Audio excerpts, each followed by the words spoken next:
Ça dit quoi?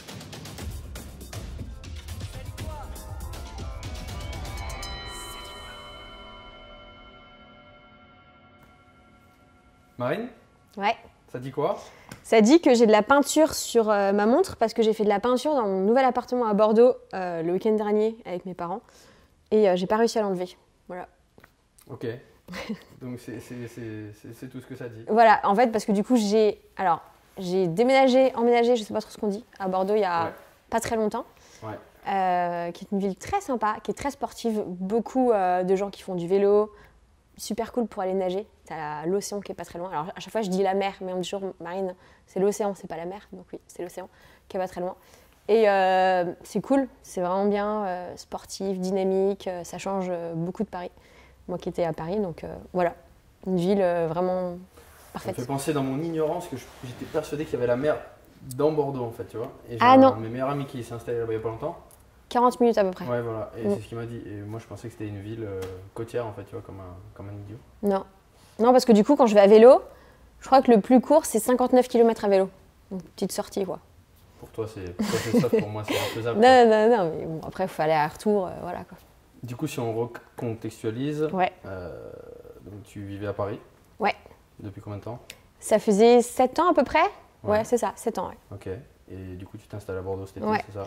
Alors, en fait, je fais début de semaine à Paris, parce que du coup, j'ai toujours ma boîte, mon entreprise que j'ai avec mon associé Chloé sur Paris. Tout ce qui est les bureaux, j'ai toujours mes coachings là-bas. Et du coup, le reste de la semaine, je suis à Bordeaux, où là, pareil, je commence à avoir des coachings, parce que comme je me suis installée il n'y a pas très longtemps, je commence petit à petit à avoir des contacts. J'ai eu des contacts facilement avec mes réseaux sociaux, donc ça, c'est chouette. Okay, ouais. Mais du coup, à coacher, à trouver une nouvelle routine, même de faire du télétravail, parce que par rapport à la situation actuelle, pendant le confinement, je me suis rendu compte que de faire du télétravail, ça marchait bien par rapport à notre boîte, à notre société. Donc c'était aussi ce qui m'a permis de prendre cette décision et de pouvoir partir et de recommencer un petit peu quelque chose de nouveau. J'avais besoin de renouveau, de peut-être me retrouver. Et je pense que ça me fait beaucoup de bien de... C'est un peu cliché dans les Parisiens qui s'expatrient à Bordeaux ou à Nantes, non? Ouais, mais je suis pas parisienne. Sachant que je suis pas parisienne. De Nantes. Voilà, je viens de Nantes, donc exactement. Tu réunis en une situation les deux clichés, enfin le cliché du Parisien qui se barre soit à Nantes, soit à Bordeaux, quoi. Voilà, c'est ça, mais en même temps, j'ai grandi en Martinique. Hein, voilà. Moi, je sais pas ça. Ah ouais, moi je suis une fille de l'eau, marine, qui est dans la mer, qui nage. J'ai su nager avant de savoir marcher. Ouais, voilà, mon prénom n'est pas... Voilà. De quel âge à quel âge la Martinique? De 2 mois à... Ouais, j'étais toute petite quand je suis arrivée. De 2 mois à 6 ans. Après Nantes, jusqu'à mes 19 ans, 20 ans. Et après Paris. Et maintenant Bordeaux. On se connaît un peu, je pense que les gens le savent, et j'ai bossé un peu ton profil évidemment pour pas être trop idiot, tu vois. Mais c'était pas mentionné, en tout cas je crois pas l'avoir vu, en tout cas sur ton Wikipédia c'est pas marqué, je crois, avec un Martinique. Je ne dis pas tout. Ouais. Et c'était pourquoi? Pour le job de ton père, non? Ouais, c'est ça, ouais. Donc une vie complètement différente, c'est sûr que ça fait un peu rêver, beaucoup de gens me disent trop bien, c'est trop cool. Mais je pense que mes parents, c'était bien, mais c'est compliqué. Enfin, quand tu pars en vacances dans un pays comme ça, exotique, c'est génial. Mais quand tu y vis, je pense que c'est vraiment différent. T'as on va dire, le climat avec la pluie, tout ça, les cyclones. C'est pas le lifestyle que t'aimerais, toi, justement, la montagne, la flotte Bah si, c'est pour ça aussi un petit peu. Bon, Bordeaux, c'est pas pareil du tout, hein, mais c'est pour ça aussi que, voilà, moi, d'être à Bordeaux, je prends mon vélo, en 20 minutes, je suis dans les champs, dans la campagne. À Paris, je devais traverser tout Paris, fallait que je sorte de Paris, c'était plus compliqué. Après, moi, je pense que j'aime bien aussi la ville. Je suis pas une vraie citadine, mais j'aime quand même aussi la ville. Pour le travail, c'est aussi important. Mais bon, moi, je suis hyper contente. Moi, dès que j'ai de l'eau, voilà. Et t'as trouvé ton appart, là? Ça y est? Ouais, ça y est. Et t'as des potes déjà, j'imagine, à Bordeaux? Ouais, voilà, c'est ça. Après, là où c'est un peu compliqué, c'est que c'est compliqué de se faire des amis quand tu arrives et que les gens te connaissent un peu des réseaux. C'est-à-dire que tu sais pas s'ils sont intéressés par toi, vraiment toi, ou par l'image. Une méfiance qui est voilà, c'est ça. Ouais. Mais après, non, franchement, les gens sont top. Et qu'on soit, entre guillemets, connu. Je suis pas connue, mais quand tu as un petit peu de notoriété. Je veux dire, dans le sport, n'importe qui a pas de réseaux sociaux, de machin, il arrive dans une salle de sport. Il arrive dans un club de triathlon, n'importe quoi, bah en fait, tu as la même passion, donc ça te rassemble. Et c'est ça qui est génial. Dans le sport, il n'y a pas d'âge, il n'y a pas de niveau, il n'y a rien, quoi. Et c'est ça qui est chouette, ouais. Mais tu te méfies quand même un peu quand tu... Pas trop, parce que sinon tu deviens très vite parano, mais je pense que maintenant j'arrive à cerner les gens, j'arrive à cerner les bonnes personnes, et je pense que dans le fond, tout le monde a un bon fond, tout le monde est... Voilà, après il faut... C'est optimiste ça, de dire ça, je pense. Hein. Je suis une fille optimiste. Ouais, c'est bien, mais... Non, après, non, je me suis fait vraiment mon petit groupe d'amis, et c'est très bien. Je suis contente. Est-ce que tu as besoin dans ta vie de nouveaux amis aussi, en vrai, c'est ça, tu vois? Non, pas forcément, mais c'est vrai que quand tu arrives dans une nouvelle ville, moi, en fait, j'avais vraiment besoin, en partant à Bordeaux, de connaître personne, pas connaître la ville, vraiment recommencer quelque chose, avoir un renouveau. Je sortais d'une période qui était assez compliquée et j'avais besoin de recommencer quelque chose, j'avais besoin de nouveau, parce que j'étais pas au top de ma forme, quoi. Moralement, c'était pas top, et là, j'avais vraiment envie de me poser, de me dire, Marine, en fait, t'es qui, tu veux quoi dans la vie, et d'avoir du nouveau, en fait, d'être influencée par personne. Et bah du coup... C'est qui Marine alors? Tu penses que c'est... Eh bien, la réponse... ça ou pas? Bah, c'est vrai que c'est... Même quand moi, on me demande ce que je fais et tout, j'ai du mal à dire tout ce que je fais, toutes les casquettes que j'ai. Mais moi, je pense que je suis Marine Leleu, et je pense que Marine et Marine Leleu, c'est un peu la même personne, tout en étant des fois un peu différente, parce que Marine Leleu est souvent vue comme la fille qui fait toujours plein de choses, qui a toujours le sourire, qui est toujours à fond. Marine aussi, mais Marine, des fois, a ses coups bas, ses coups durs, et elle est humaine. Attention, Marine Leleu est humaine. Donc Marine Leleu, on va dire, c'est l'entité, et Marine, c'est pour les proches, c'est pour les gens qui te côtoient, c'est ça un peu? Ouais, après, moi, c'est vrai que je... T'as pas de surnom? Bah, si. Mes proches m'appellent Marinette, mais très très proches. Tes parents t'appellent Marinette? Non, c'est plutôt ma chérie, les parents. Il n'y a pas de dos, il n'y a pas un truc honteux? Non, même honteux. pas. Non. Il n'y a pas ça? Non. Okay. Non. Bon, dommage. Mais c'est vrai que, non, après, la fille que je suis sur les réseaux sociaux, je mens pas aux gens. En fait, il y a des choses que, en fait, je dis pas tout, mais je mens pas aux gens. Il y a une différence entre ne pas dire les choses et les cacher, et aussi mentir. Moi, je peux pas me coucher le soir en me disant que j'ai menti aux gens. C'est pas possible. Que ce soit dans ma vie ou sur les réseaux. De toute façon, dans tes posts, tu le fais souvent. Enfin, ça t'arrive souvent de mettre en commentaire d'une de tes photos, de dire que voilà, la période est peut-être pas la meilleure pour toi. Ah bah oui, bien sûr. T'as pas le moral, t'as pas envie de t'entraîner. Je crois que tu l'as mis encore hier en story, je crois, ou ce matin, je sais plus. Ouais. Que t'avais la flemme même, tu vois. Ah ouais, bien sûr. C'est vrai que souvent, enfin, les coachs, tu vois, bon, je m'inclus aussi là-dedans. On pense qu'on a toujours ce devoir de toujours véhiculer de la motive, de la discipline, t'as 2 jambes cassées, va quand même courir presque, tu vois, en caricaturant. Et des gens comme toi qui sont authentiques, enfin, je pense qu'il n'y en a pas des masses, tu vois, au final. Et même si j'ai l'impression que c'est un peu la mouvance maintenant sur les réseaux, ouais. Tu sais, d'assumer plein de choses, en fait, d'assumer ses défauts. Quand on voit les posts un peu des nanas, tu vois, qui... Body positif, tout ça. Voilà, qui assument leur cellulite, qui assument des fois, je vois des poils sous les bras, des menstruations, enfin des trucs qui, moi, à mon sens, sont peut-être un peu too much aussi, tu vois. Mais pour revenir à un truc plus soft, d'assumer au moins le manque d'envie. C'est vrai que, tu vois, ce que moi, à la rigueur, je fais pas trop, c'est quand je m'entraîne pas, je veux pas dire je m'entraîne pas parce que j'ai pas envie, tu vois. Je veux juste pas dire que je me suis pas entraîné, quoi, tu vois, c'est tout. Ouais, mais... je vois très bien, ouais. Mais je suis un peu d'accord avec toi. Je pense que ça rassure les gens, tu vois, de se dire qu'une nana comme toi enfin, on pourrait dire c'est un robot cette meuf, tu vois. On va mentionner après tous tes faits d'armes, tu vois. De se dire, ok, même elle a pas envie, je pense que ça déculpabilise beaucoup de gens, tu vois. Et à mon avis, c'est pour ça que tu le fais. Bah, en fait, c'est pour ça que je le fais, et même c'est pour moi aussi, parce que c'est important. Et parce qu'en fait, je m'en suis rendu compte qu'à un moment, le fait de tout le temps dire ça va, je m'entraîne, je fais plein de choses, et ben je me faisais croire à moi-même que ça allait. Et en fait, au fond de moi, j'allais pas bien, et tu vois ce que je veux dire? Après, c'est la méthode Coué, ça c'est voilà, connu, tu vois. Exactement. Mais dans un sens, ça aide à oui, aller bien bien sûr. parce que ça évite de toi-même t'enliser dans ton tas de merde, en gros, tu vois. Et ça me fait penser à, j'étais allé voir Mike Horn en conférence, tu vois. Je pense que tu l'apprécies aussi. Ouais, c'est quelqu'un de génial. Et il avait dit, dans la vie, même quand on est dans la merde jusque-là, eh ben, on peut monter sur les pointes de pied et ben, on pourra encore respirer, tu vois. Même si le caca, il arrivait jusque-là au départ, quoi. Et il avait dit aussi, le verre d'eau, il est jamais à moitié plein ou à moitié vide. Pour lui, il dit le verre d'eau, il est comme il est. Ce qui, du coup, je trouve ça, c'est vraiment fort comme symbole parce que ça veut juste dire, essaye pas de minorer ce qui t'arrive, essaye pas non plus de l'empirer. T'as ça qui t'est tombé dessus au moment M, et ben écoute, accommode-toi-en et avance et continue, quoi. Keep pushing, tu vois. Ouais, non, c'est sûr, mais je suis d'accord avec toi. Moi, j'ai toujours fonctionné comme ça en me disant, en essayant de voir le positif. Ouais. Mais par contre, quand tu vois, je dis un petit peu, alors, Il y a une différence entre dire je suis pas motivée et genre oui, je suis nulle, je suis machin, machin. Mais c'est vrai que les gens, quand ils me disent ah, c'est cool, ça me fait plaisir de voir que toi aussi, ça va pas trop, c'est cool. Mais je suis d'accord avec toi aussi, avec Mike, s'il nous regarde, t'imagines? Peut-être qu'il nous regardera, en tout cas, je t'avoue que c'est l'objectif un jour, tu vois. Donc, Mais je suis d'accord avec ça, et moi, je suis toujours à dire que le positif attire le positif tout le temps, tout le temps, tout le temps. Et quand, de toute façon, on le voit tous, et je pense qu'on a tous au moins fait l'expérience qu'une fois, par exemple, t'as pas envie de t'entraîner, tu te pousses un petit peu, tu te dis allez, j'y vais, et à la fin, tu te dis mais c'était trop cool, je me sens trop bien. Et même parfois, c'était une meilleure séance ou un meilleur entraînement que certaines fois où tu t'es un peu…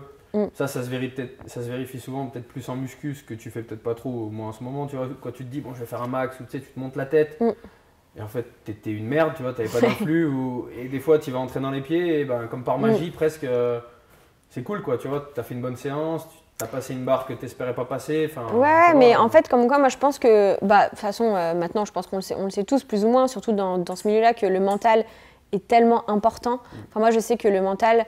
par rapport à tout ce que j'ai fait, je pense que c'est au moins 60 voire 70% de tout, vraiment. Les trucs que tu fais, ouais, je pense. Je suis persuadée que le mental…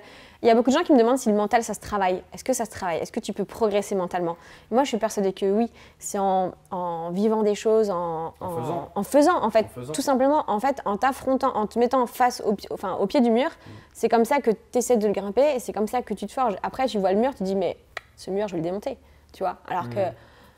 d'autres se disent oh, j'arriverai pas, mais essaye, tu vois. Et c'est ça, moi je pense que le mental c'est hyper important dans le sport et les gens ont tendance à l'oublier et se pensent toujours performance, juste entraînement, mais si là ça va pas, ça pourra pas aller dans le corps. Ça jamais rien. Jamais, ouais.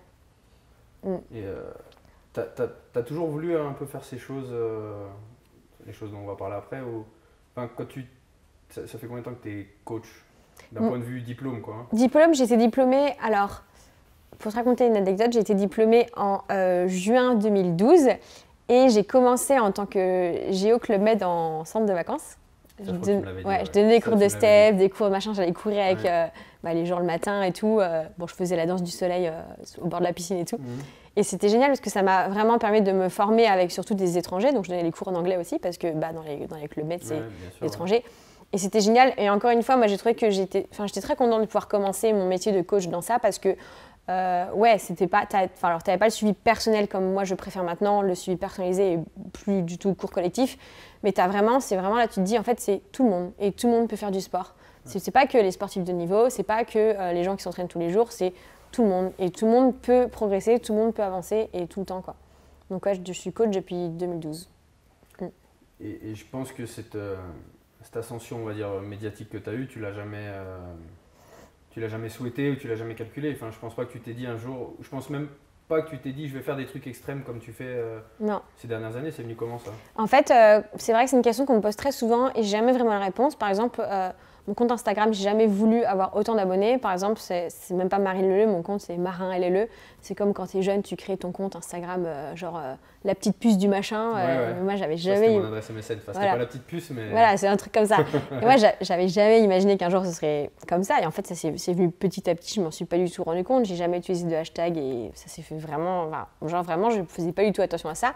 Et que c'est un peu la même chose dans le sport, c'est-à-dire que un jour, j'ai fait un semi-marathon et pour moi, c'était le plus gros truc que je pourrais faire toute ma vie. Et je me suis dit, putain, j'ai fait un semi-marathon, c'est incroyable, quoi. Et, sans prépa ou avec une prépa? Sans prépa.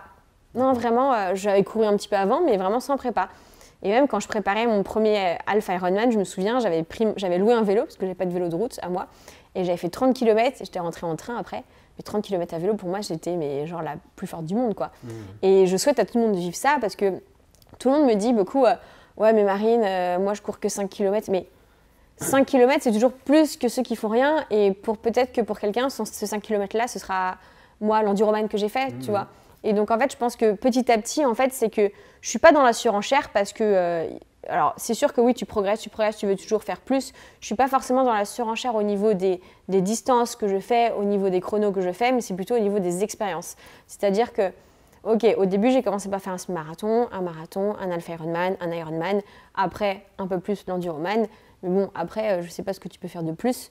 Je rappelle pour ceux qui se posent la question, l'enduroman, même si on en parlera sûrement après, c'est relier Londres à Paris. Donc, c'est 145 km de course à pied, traverser la Manche à la nage et Calais-Paris à vélo. triathlon le En plus... train, ça vaut 120 balles, franchement. Bah ouais, je sais bien, ouais. C'était bien, hein. Ouais. Bah bon, bref. Et donc, du coup, après ça, qu'est-ce que tu veux faire de pire? De pire, ou de plus dur, en fait. Et c'est ça où moi, j'ai fait un gros travail sur moi, et même c'est encore un peu compliqué tous les jours, parce que j'ai ressenti des choses en faisant cette course que je ne ressentirai plus jamais. Jamais, parce que tu peux pas faire plus, tu vois. Mais tu peux faire les choses différentes. Donc, tu peux faire autre chose, te mettre à d'autres sports, vivre d'autres choses, peut-être vivre... Ce que tu as fait avec le CrossFit, peut-être. Voilà, peut-être, oui, voilà, c'est ça. Ou peut-être te dire, bon, je pars solo faire un truc, faire un marathon sur la muraille de Chine. Tu vois, les marathons, c'est cool, mais moi, je vais me faire, allez, on teste autre chose, quoi.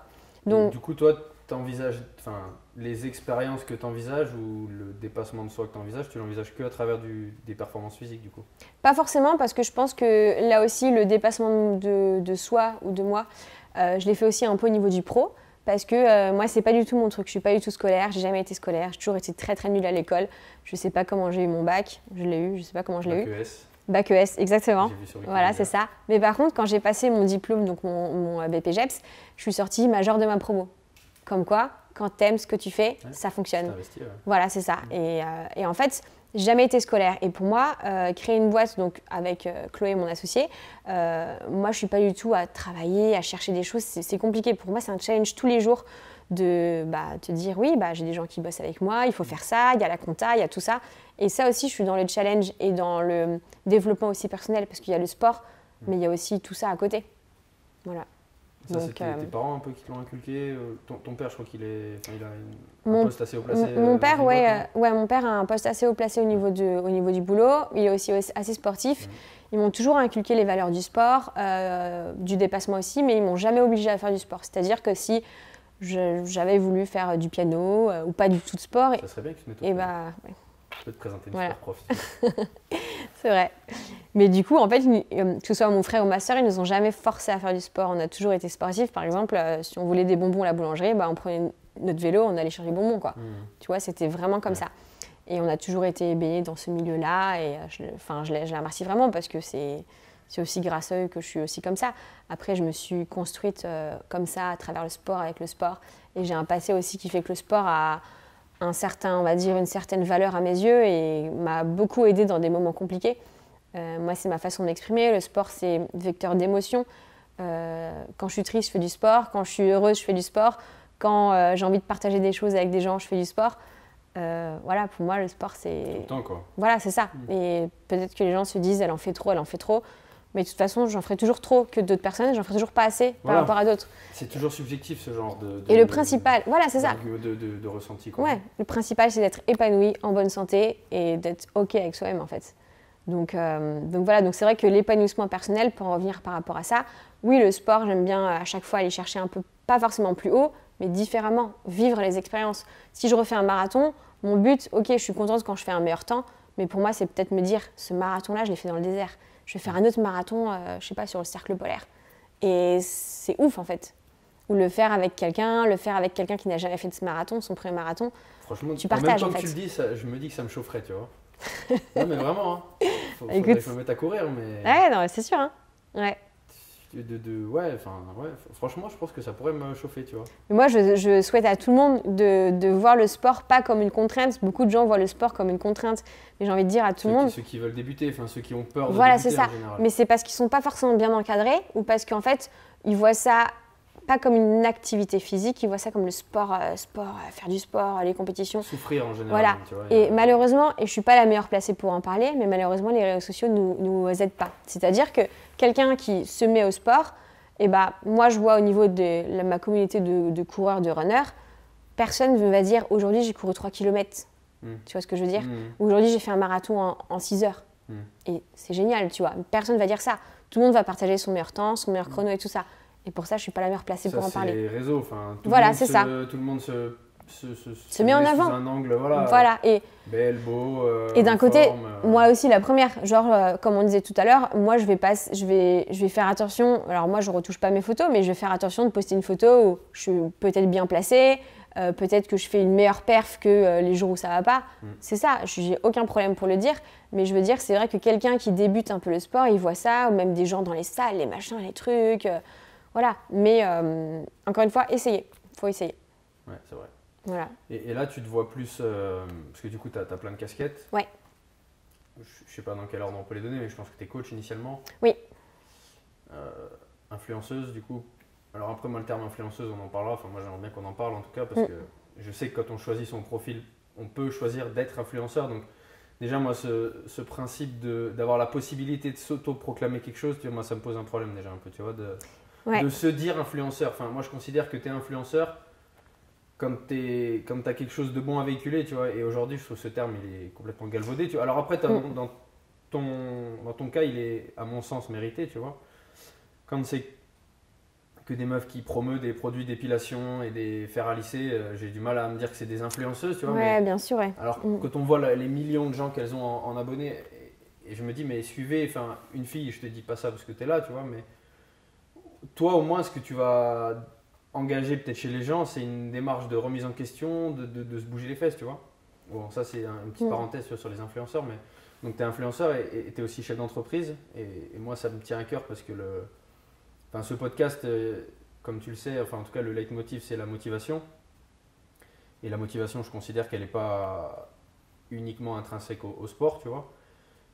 Et que des chefs d'entreprise de petites, très petites, même ou énormes entreprises, ça demande une motivation pour se remettre en question, accepter la période, le met bien en avant les baisses de chiffre d'affaires, enfin des choses un peu critiques qui demandent de s'accrocher, d'y croire, de croire en un projet, tu vois.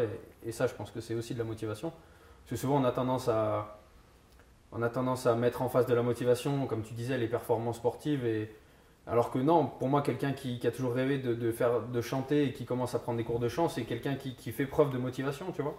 Après, je pense que le stade au-dessus de la motivation, c'est la discipline, qui fait que tu vas au-delà d'une baisse de motivation parfois. Donc du coup, tu es chef d'entreprise, c'est ce que je voulais dire. Tu es influenceuse, tu es athlète aussi, je pense. Non, je ne suis pas athlète, je suis sportif passionné. Ouais, alors après, c'est de la philo. Je vais me faire tacler, mais de ouf. Je me fais tacler tous les jours sur ça et c'est normal. Je pense que tu vas me dire que tu n'es pas athlète parce que par exemple, tu fais le marathon en 5 heures, c'est ça que tu vas me dire? Et que si tu étais athlète. 3h20. Bon, voilà. Et que c'est vrai? Putain de merde. Et du coup, si tu étais sous les 3 heures, tu serais une athlète, c'est ça? Non, alors en fait, donc, pour revenir à ce que tu dis. T'as pas fait ton premier en 5 heures?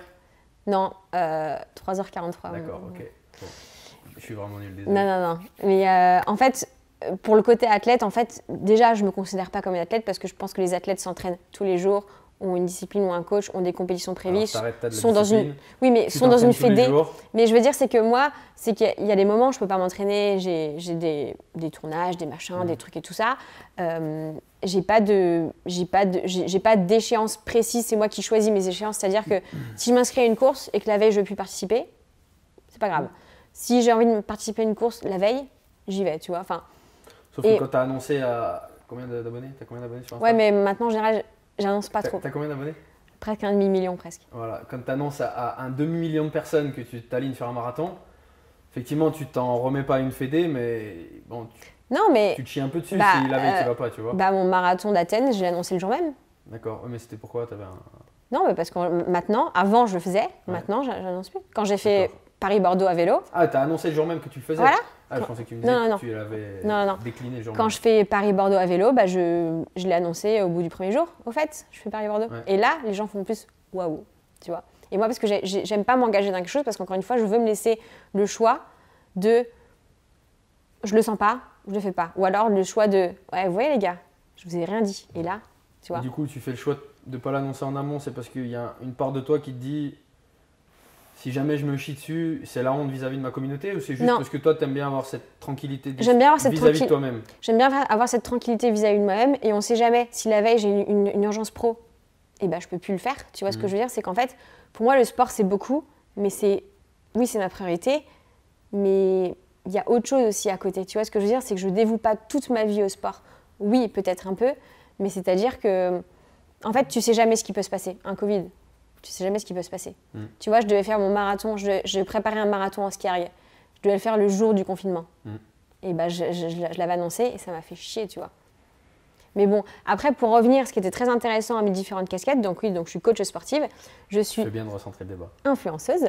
Ouais. Et comme je dis, alors moi, je suis un peu comme toi. J'aime pas ce terme influenceuse, mais par la force des choses, je suis influenceuse.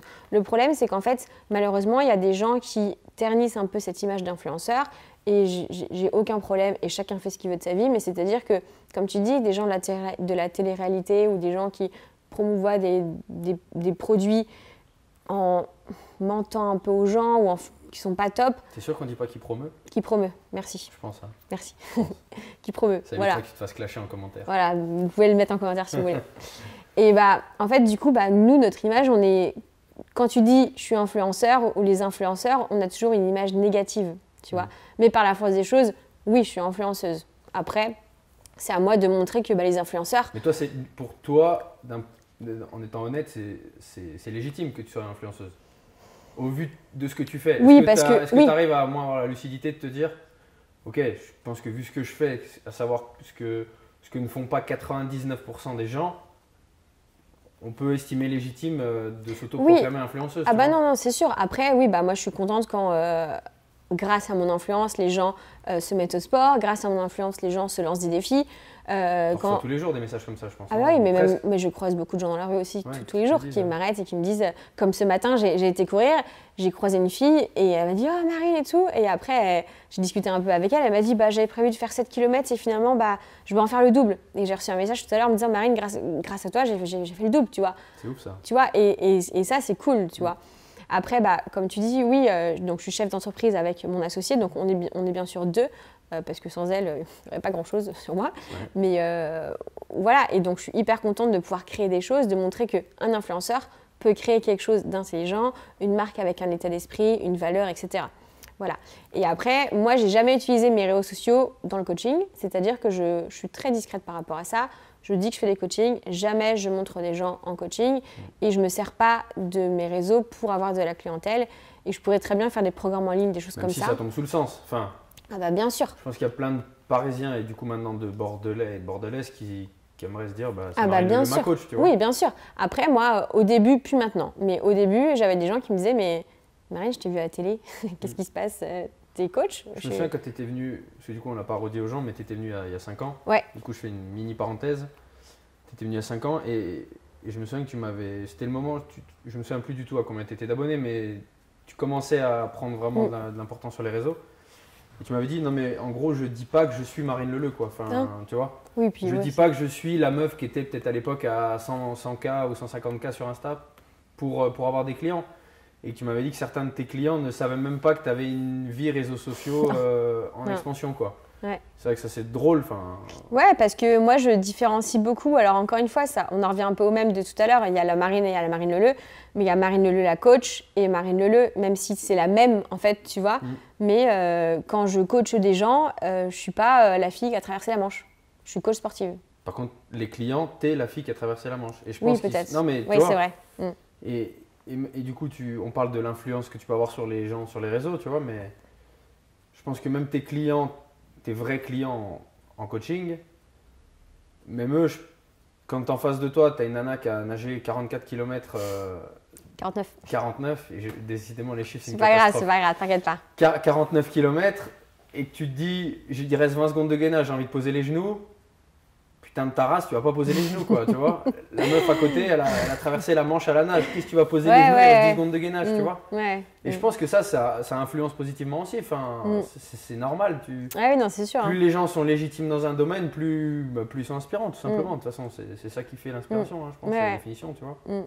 Mais pour en revenir un peu au podcast qui est le mental, la motivation, etc.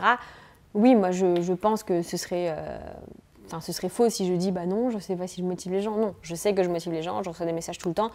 Et c'est ce que j'ai envie de faire aussi, de montrer aux gens que bah ouais, tu peux te prendre en main, tu peux y aller, et il faut pas avoir peur, quoi. Tu vois, les gens, ils ont pas confiance en eux. Moi, je suis la première à pas avoir confiance en moi. Mais il faut arrêter de dire oh, j'y arriverai pas. On y va, quoi, tu vois. Il faut pas regretter, quoi, tu vois. Il faut oser les choses. Tu crois, le jour où je me suis inscrite à mon premier marathon, j'ai pas eu peur?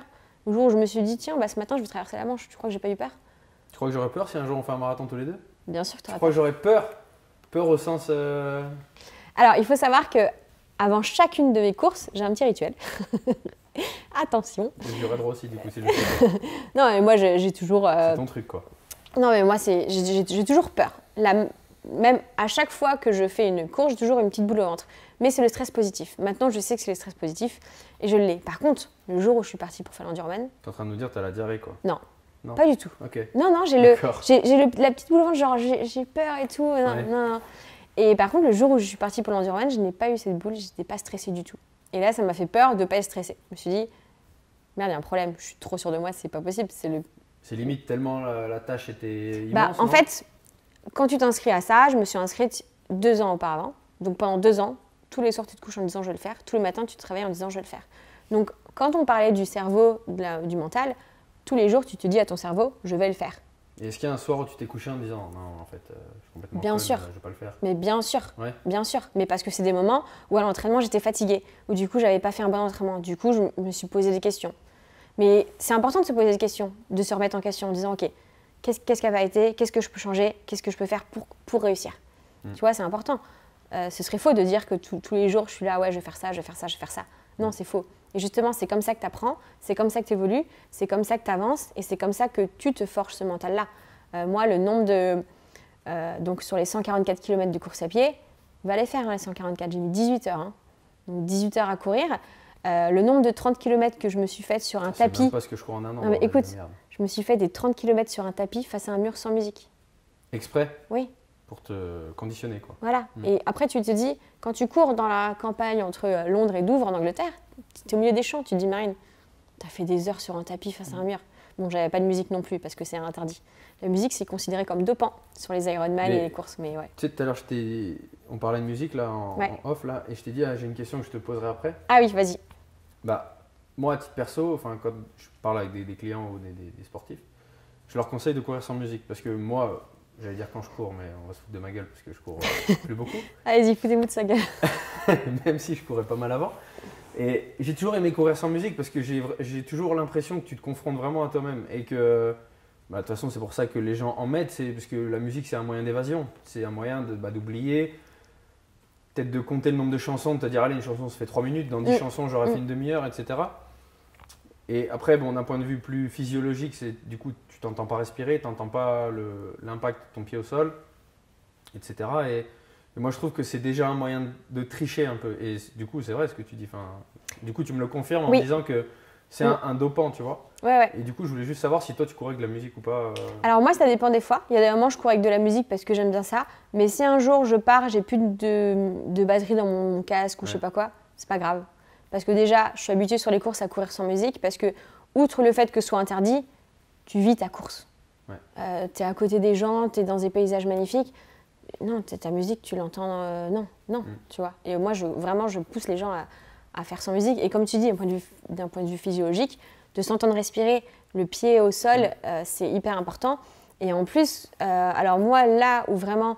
Donc, course à pied, je cours avec de la musique, en général régulièrement. Mais par contre, le vélo, déjà, quand je fais du vélo, déjà, la musique, tu n'entends pas les voitures, les camions, donc c'est hyper dangereux. Et en plus, le vélo, moi, c'est vraiment le moment où il n'y a personne autour de moi. Je suis seule dans les champs avec mon vélo. Et ça me permet vraiment de… Tu te recentres plus sur un vélo qu'en courant ? Largement. Largement. Parce qu'en courant, en plus, tu vois plus de… Je sais pas. Tu es plus sensible à l'environnement extérieur. Ouais, personnellement, je trouve. Mais moi, sur mon vélo… Parce que tu cours à 7 km/h, c'est pour ça. Tu courais avec moi, tu courais pas à 7 km/h. Écoute, on va essayer après. Non, mais par exemple, tu vois, en juin, quand j'ai traversé une période assez compliquée, j'ai fait énormément de vélo. Énormément de vélo. Je suis partie avec mon vélo. C'est là où tu es allé à Bordeaux. Voilà, c'est ça. Ouais. Et je me suis vraiment sentie, moi, sur mon vélo, libre, parce que tu vas, entre guillemets, vite à vélo. Enfin, je ne veux pas non plus hyper vite, mais tu as les jambes qui tournent. Et pour moi, en fait, c'est un peu le synonyme de la vie. Que je le vois plutôt en natation, mais en fait, tu avances, tu as des montées, tu as des descentes. Parfois, dans les montées, c'est dur, il faut donner des gros coups de pédale, il faut changer de vitesse. Et dans les descentes, tu vas vite. Et c'est là que c'est cool. Tu as parfois des virages. Et pour moi, c'est synonyme de la vie quand tu es à vélo. C'est vraiment ça. Des fois, il pleut, mais c'est là, il faut lutter. Des fois, il fait beau, il fait très très chaud, mais il faut toujours lutter. Il faut penser à boire, à s'alimenter correctement. Et c'est la vie, en fait. C'est marrant, je l'aurais plus symbolisé sur la course à pied, moi. Alors, tu vois, moi, je le symbolise encore plus. C'est pour ça que je te disais sur la natation. Parce que, je ne sais pas si on en parle maintenant, mais sur ma traversée de la Manche, pour moi, c'était vraiment la vie. Parce que déjà, tu es dans la mer. La mer, c'est celle qui t'a bercé. Dans la mer, voilà. Tu as des vagues, tu te prends des murs d'eau.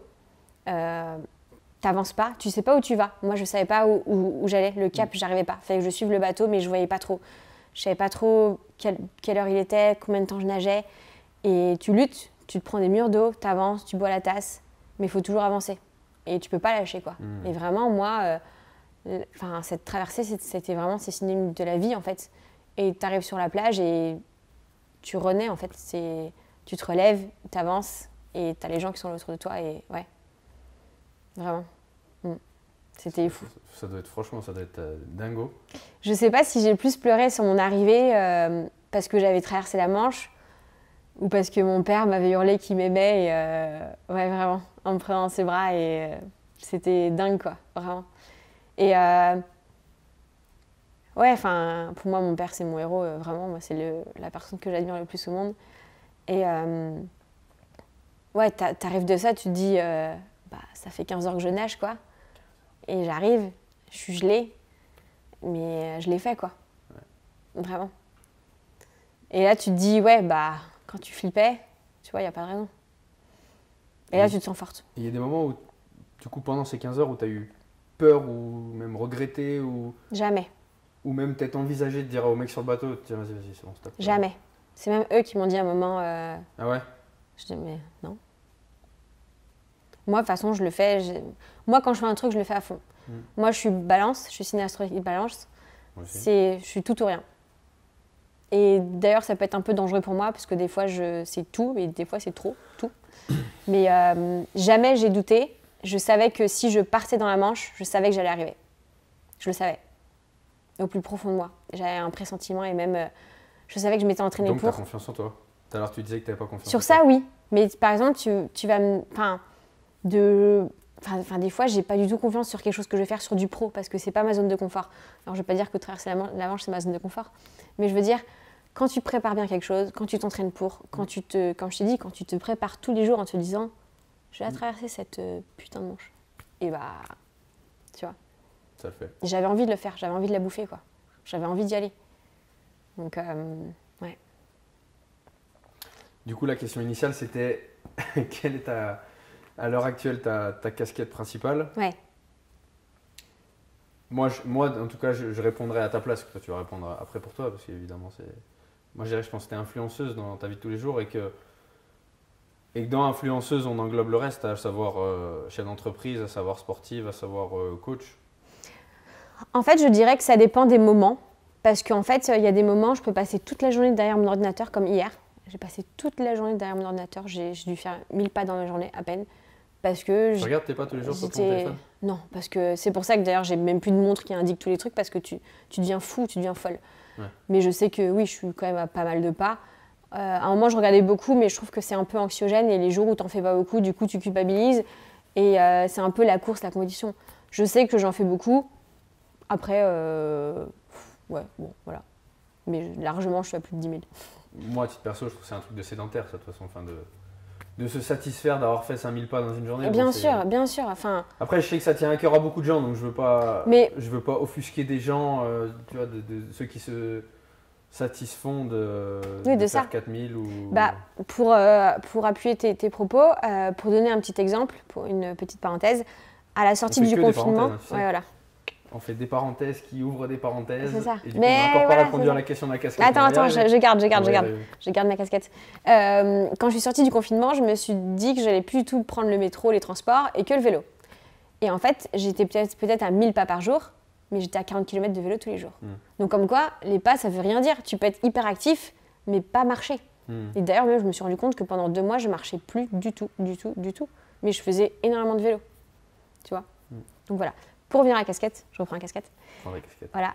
Ça dépend des moments. En fait, il y a des moments où je bosse à fond et des moments où j'enchaîne les coachings. Je prévois genre une journée de coaching à fond où je fais que ça. Il y a des moments où je suis en tournage, du coup, c'est beaucoup l'influence. Il y a des moments où je vais partager un petit peu mes entraînements. Donc là, je suis plus sportif passionné et non athlète.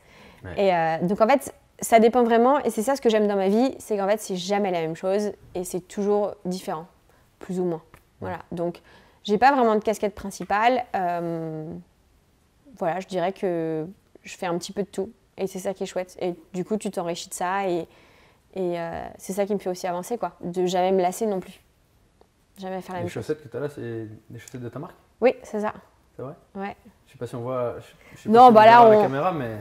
On les voit pas, hein. C'est des chaussettes, voilà. Il n'y a pas de petits gugus dessus ou Non, non, d'habitude, parce qu'elles sont hautes. Mais là, tu sais, avec des Vans, tu veux pas mettre des trucs un peu plus hauts. Hein, mais ouais, donc, du coup, c'est une marque qui a été créée. Donc, en fait, l'histoire de la marque. On parle des chaussettes que tu m'as jamais offertes. Voilà, c'est ça. D'accord. Mais... Okay. Je voulais juste contextualiser. Voilà, le pauvre, il vaut ouvrir une petite cagnotte pour ça. Ouais. Voilà, tant pis, écoute. En fait, donc c'est une marque que du coup, donc avec mon associé, on a créée il y a 4 ans. Au début, ça s'appelait Marine Leleu. On voulait juste faire un peu de merchandising un peu sur mon nom. Enfin, tu vois, juste faire un petit peu de ça. Ça n'avait pas du tout vocation à développer un business, pas du tout. Donc marque Made in France, qui est faite à Mont-Soleil-Mines, près d'ici d'ailleurs. Creusot. Voilà, exactement. C'est ça. Voilà. Et donc elles sont conçues là-bas. Et en fait, au fur et à mesure, ça a marché. Les gens s'intéressaient vachement à ça et tout. Ça a continué à marcher. On a renommé la marque il y a 1 an. Ça s'appelle Live maintenant, L-L-I-V-E. Pourquoi on a renommé la marque? Parce que j'ai pas forcément envie que mon nom soit attaché à l'image de la marque et la marque soit attachée à mon nom. En fait, je sais pas, peut-être que dans 5 ans, je serai plus sur les réseaux. Enfin, on ne sait pas. Peut-être que j'ai pas forcément envie que l'image de la marque soit rattachée, des messages soient rattachés à moi, à mon image ou autre chose. En fait, on a envie d'être libre, on a envie aussi de toucher d'autres gens que les sportifs, plutôt dans le lifestyle, etc. Voilà, c'est un vrai challenge aussi. Encore une fois, on sort de la zone de confort. Et c'est une marque qui nous représente aussi toutes les deux. Donc voilà, un peu l'histoire. Et les chaussettes, je crois que c'est parti un peu du délire de. Chaussettes différentes. Tu mettais des chaussettes dépareillées, ouais, c'est ça, hein, c'est ça. Il me semble. Hein. Ouais, toujours. Bon, là, j'ai une noire et une bleue, ça se voit pas trop, mais ouais. Mais j'ai toujours. Et c'est devenu un peu genre. Ma gimmick, marque de fabrique. Mascotte, voilà, un petit peu, ouais. Voilà, c'est ça. Et du coup, on a fait des chaussettes. Voilà, c'est ça. Et ça va, ça marche bien? Ouais, ça marche bien. On est très contente. On a des gens qui bossent avec nous. On développe différents produits. On fait des magasins éphémères, des boutiques. On envoie partout en France et un peu dans le monde aussi. On a une stagiaire en ce moment qui est née en 2001. C'est horrible. Donc, elle a 19 ans. Ouais, 19 ans. Et je me dis, 2001 quoi. Oh là là. C'était dans 91. Hein. Ouais. Alors bon, donc non, franchement, c'est top. On a plusieurs personnes qui bossent pour nous. Donc on est très contentes. Ouais. Ça marche bien. Ouais. Ça, je pense que c'est une vraie satisfaction je dirais de la vraie vie, quoi, de savoir que tu fais vivre des gens. Ouais, de faire marcher l'économie française aussi. Des likes ou ouais. C'est une satisfaction plus saine et plus valorisante qu'un record de likes sur une publi, quoi. Moi, le truc où je m'en suis vraiment rendu compte, c'est quand dans le métro, je vois des filles avec mes chaussettes. C'est déjà arrivé ça? Bien sûr, ouais. Ça et même des gens qui me connaissent pas. Et ça, c'est encore mieux. Parce que des gens qui la marque leur plaise, mais Marine Leleu, ils savent pas du tout qui c'est en fait. Et c'est ça qui est génial. Non, franchement, c'est. Quand on a croisé des gens à la gare, je pense tout à l'heure, qui savaient qui t'étais, ils se sont retournés, ils t'ont regardé. Oh non, mais ça, c'est. Ça, c'est souvent. Oui, c'est ton lot quotidien. C'est tous les jours. C'est tous les jours. Ouais. Mais non, ça me fait plaisir de partager avec les gens. Et oui, il y a beaucoup de gens qui m'arrêtent pour prendre des photos, pour discuter. Et c'est chouette. Enfin, si jamais ça me plaisait pas, je partage toujours sur les réseaux. Donc c'est un peu normal, quoi. Mais non, franchement, c'est bien. Ouais. T'en es fière, quoi, de ta marque? Oui, je suis très très fière de ce qu'on a réussi à faire et je suis très fière de ce qui va arriver aussi. Il va y avoir des trucs incroyables. Il faut absolument que vous allez vous abonner à la marque. Je fais ma pub. Hein. Voilà. Donc les gars, allez vous abonner. Enfin les gars et les filles, allez vous abonner. Voilà, c'est ça. Live 2L. IVE. IVE. Okay. Voilà. Après, c'est sûr que comme tout le monde, il y a le Covid. Voilà, donc les entreprises ont fermé, il y a eu des choses qui ont été ralenties, des projets qui n'ont pas forcément vu le jour, qui sont reportés par la suite. Mais encore une fois, on se bat, ça t'a impacté en chiffre d'affaires? Un petit peu parce que, surtout en fait, au tout début du confinement, je trouvais que c'était, personnellement, c'est pas un jugement, mais je trouvais que c'était très déplacé de faire la promotion de faire acheter aux gens, tu vois, au tout début du confinement. Après, ça allait un peu mieux. C'était au téléphone, tu m'en avais parlé. Voilà. Ouais. En fait, je trouve que c'était pas... Même moi, j'avais pas la tête à dire aux gens allez acheter des chaussettes, quoi. Tu vois ce que je veux dire? Et donc après, non, franchement, on s'en est plutôt bien sortis. Après, c'est sûr que, oui, il faut quand même payer les gens qui bossent avec nous. Il faut faire des sacrifices sur différentes choses. On avait des soirées de prévues, on avait des événements prévus qui ne peuvent pas avoir lieu. Donc c'est comme ça, mais je pense qu'on est tous dans le même cas, donc on s'adapte. Le maître mot, c'est l'adaptation. Ouais, d'accord. Voilà. Et du coup, le Covid, je rebondis là-dessus. Ouais. Enfin, j'aimerais même plutôt qu'on rebondisse un peu sur l'actualité, tu vois, que je trouve assez sombre un peu. Enfin, bon, même si c'est vrai que le Covid, c'est sombre et ça serait idiot de dire l'inverse, sachant qu'il y a des gens qui ont perdu des proches avec ce virus. Mais moi, je pense surtout peut-être, et toi en tant que femme, du coup, femme et runneuse aussi, du coup, l'actu un peu glauque, tu vois, tu penses un peu des fois, tu vois, les filles qui sont enlevées, j'exclus même encore le terrorisme, qui est aussi, du coup omniprésent en ce moment, mais toutes ces filles, tu vois, qui se font sauvagement assassiner, quoi, il n'y a pas d'autre mot, tu vois. Et ça t'arrive des fois que tu cours d'y penser ou de te dire ça pourrait être toi, ou que tu vois le JT et te dire putain, ça pourrait être moi la prochaine fois. En fait, c'est vrai que par exemple, encore ce matin, j'étais courir. Et c'est vrai que souvent, les gens me disent « mais t'as pas peur de courir? T'as pas peur de courir dans un endroit que tu connais pas ?» Des fois, quand je cours à 5h du matin, les gens me disent « mais t'as pas peur ?» Alors, je pense que c'est moins dangereux de courir à 5h du matin dans un endroit que je connais que de sortir de boîte un peu éméchée ou de sortir le soir vers 23h minuit. Ça t'arrive rarement de sortir de boîte éméchée de toute façon? J'ai jamais été bourrée de ma vie, donc je veux pas savoir. Mais en gros, voilà. Après, moi, je reste toujours dans les endroits que je connais. Je cours toujours dans les endroits où je connais, où il y a du monde. Voilà, tu vas me dire, à 5h, il n'y a pas beaucoup de monde, mais je vais jamais courir dans les bois ou sur les quais. Et après, j'ai envie de te dire que sur les quais, tu as beaucoup de coureurs à 5h du matin. Tu en as beaucoup. Ouais. Parce qu'en fait, dans mes stories, moi, j'essaye de ne pas montrer quand il y a des gens, parce que c'est le respect. C'est le respect. Donc les gens pensent qu'il n'y a personne. Mais non, il y a du monde, tu vois. Et après, il peut se passer des choses à 8h, à midi, n'importe quand. Donc oui, bien sûr que j'y pense, mais en fait, moi, je me sens jamais en insécurité. Je me suis jamais posé la question, vraiment jamais, jamais, jamais. Je cours toujours dans les endroits que je connais et je me suis jamais sentie en danger. Non, jamais en danger. Après, non, je cours pas en mini short et en brassière aussi. Et chacun fait comme il veut, hein, mais donc non. Après, moi, je pense qu'il faut. Après, tu fais plus rien. Et peut-être que je dis ça parce que ça m'est pas arrivé ou ça m'est pas arrivé dans mes proches ou ma famille. Je n'aurais pas forcément le même discours si quelqu'un qui a l'habitude de courir n'importe où, enfin dans un endroit qu'il connaît, il lui arrivait quelque chose. Mais non, sur ça, je pense qu'il faut être vigilant, il faut faire attention, il faut pas non plus aller n'importe où. Voilà, moi j'ai toujours mon téléphone, j'ai toujours voilà. Donc tu t'es jamais et à chaque fois que ça arrive, voilà, récemment il y a eu un accident comme ça. C'était pas une fille qui courait, mais des fois, j'entends ou je vois sur les réseaux. Bien sûr, ouais. Je pense, des femmes qui font le transfert et qui se disent, putain, ça pourrait être moi, ça pourrait être ma sœur, ça pourrait être. C'est sûr. C'est sûr. Mais non, je me suis jamais trop posé la question et je pense que j'évite un peu le sujet. C'est pas forcément bien, hein. J'affronte pas, hein, mais je passe un peu au-dessus. J'essaie de pas trop y penser, pas trop réfléchir et. Voilà. Je pense globalement d'éviter d'avoir des pensées anxiogènes. Voilà, c'est ça, ouais. Simplement. Exactement, ouais. De toute façon, tu disais tout à l'heure que tu étais d'un naturel optimiste. Oui, toujours. Moi, je me dis toujours que ça ne m'arrivera pas. Voilà. Puis je fais en sorte que ça ne m'arrive pas non plus. Après, je cours beaucoup moins qu'avant. Hein. Avant, je courais beaucoup. Maintenant, je dois courir 1 fois par semaine, voire 2. Et encore. Mais pourtant, à chaque fois que je me lève, du coup, moi je me lève tôt. Oh là là, Marine, ça fait 3 heures qu'elle a couru. Et à chaque fois, je regarde mes stories en faisant couler mon café, je me dis putain, mais ça fait déjà une demi-heure qu'elle court. Non. Je suis déjà fier de moi de me dire je me lève plus tôt que la moyenne. Avant, je me levais beaucoup plus tôt, maintenant, je me lève plus tard. C'est-à-dire ? Avant, je me levais vers 4h45, 5h. Maintenant, ça peut m'arriver de dormir jusqu'à 7h30, 8h. Non, peut-être pas, quand même, il ne faut pas abuser, Marine. Tu te sens sale quand tu te lèves à 8h ? Tu as l'impression que tu as fait quelque chose de mal ? Non.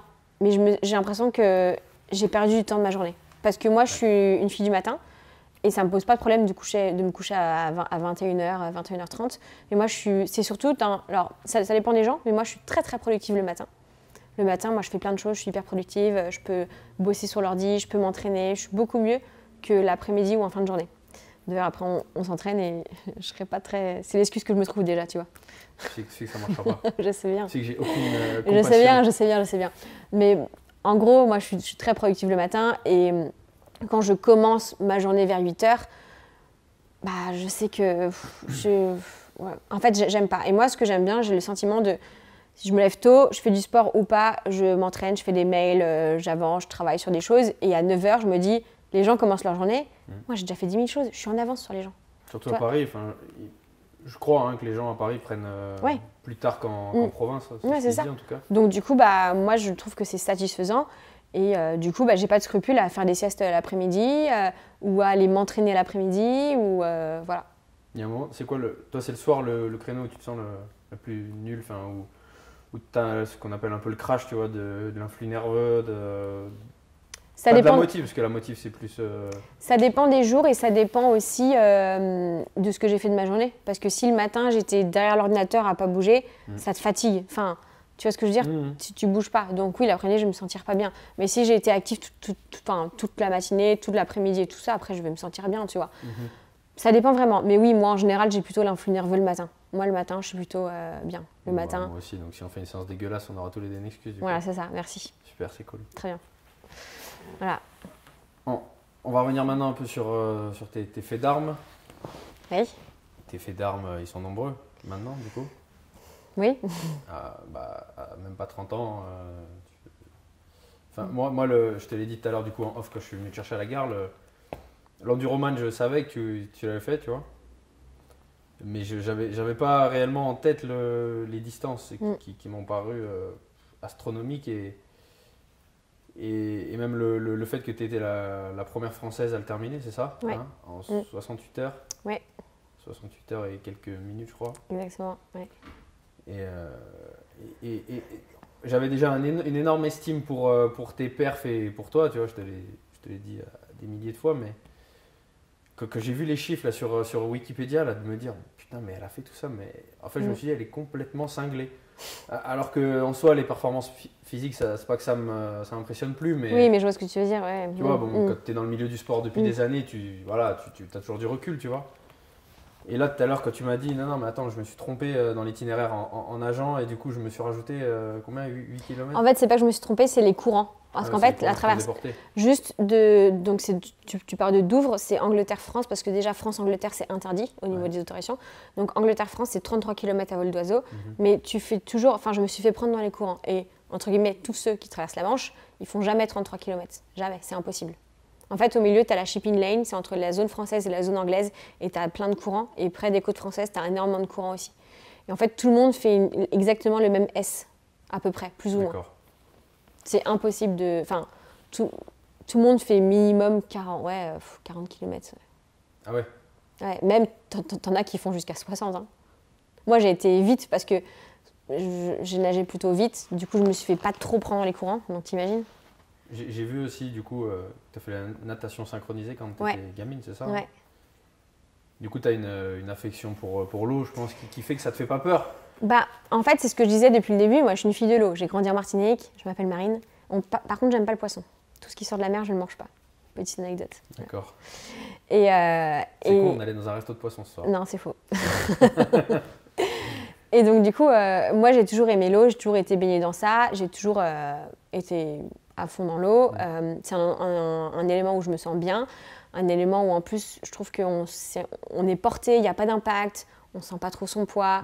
Et moi, c'est toujours été quelque chose qui m'a beaucoup parlé.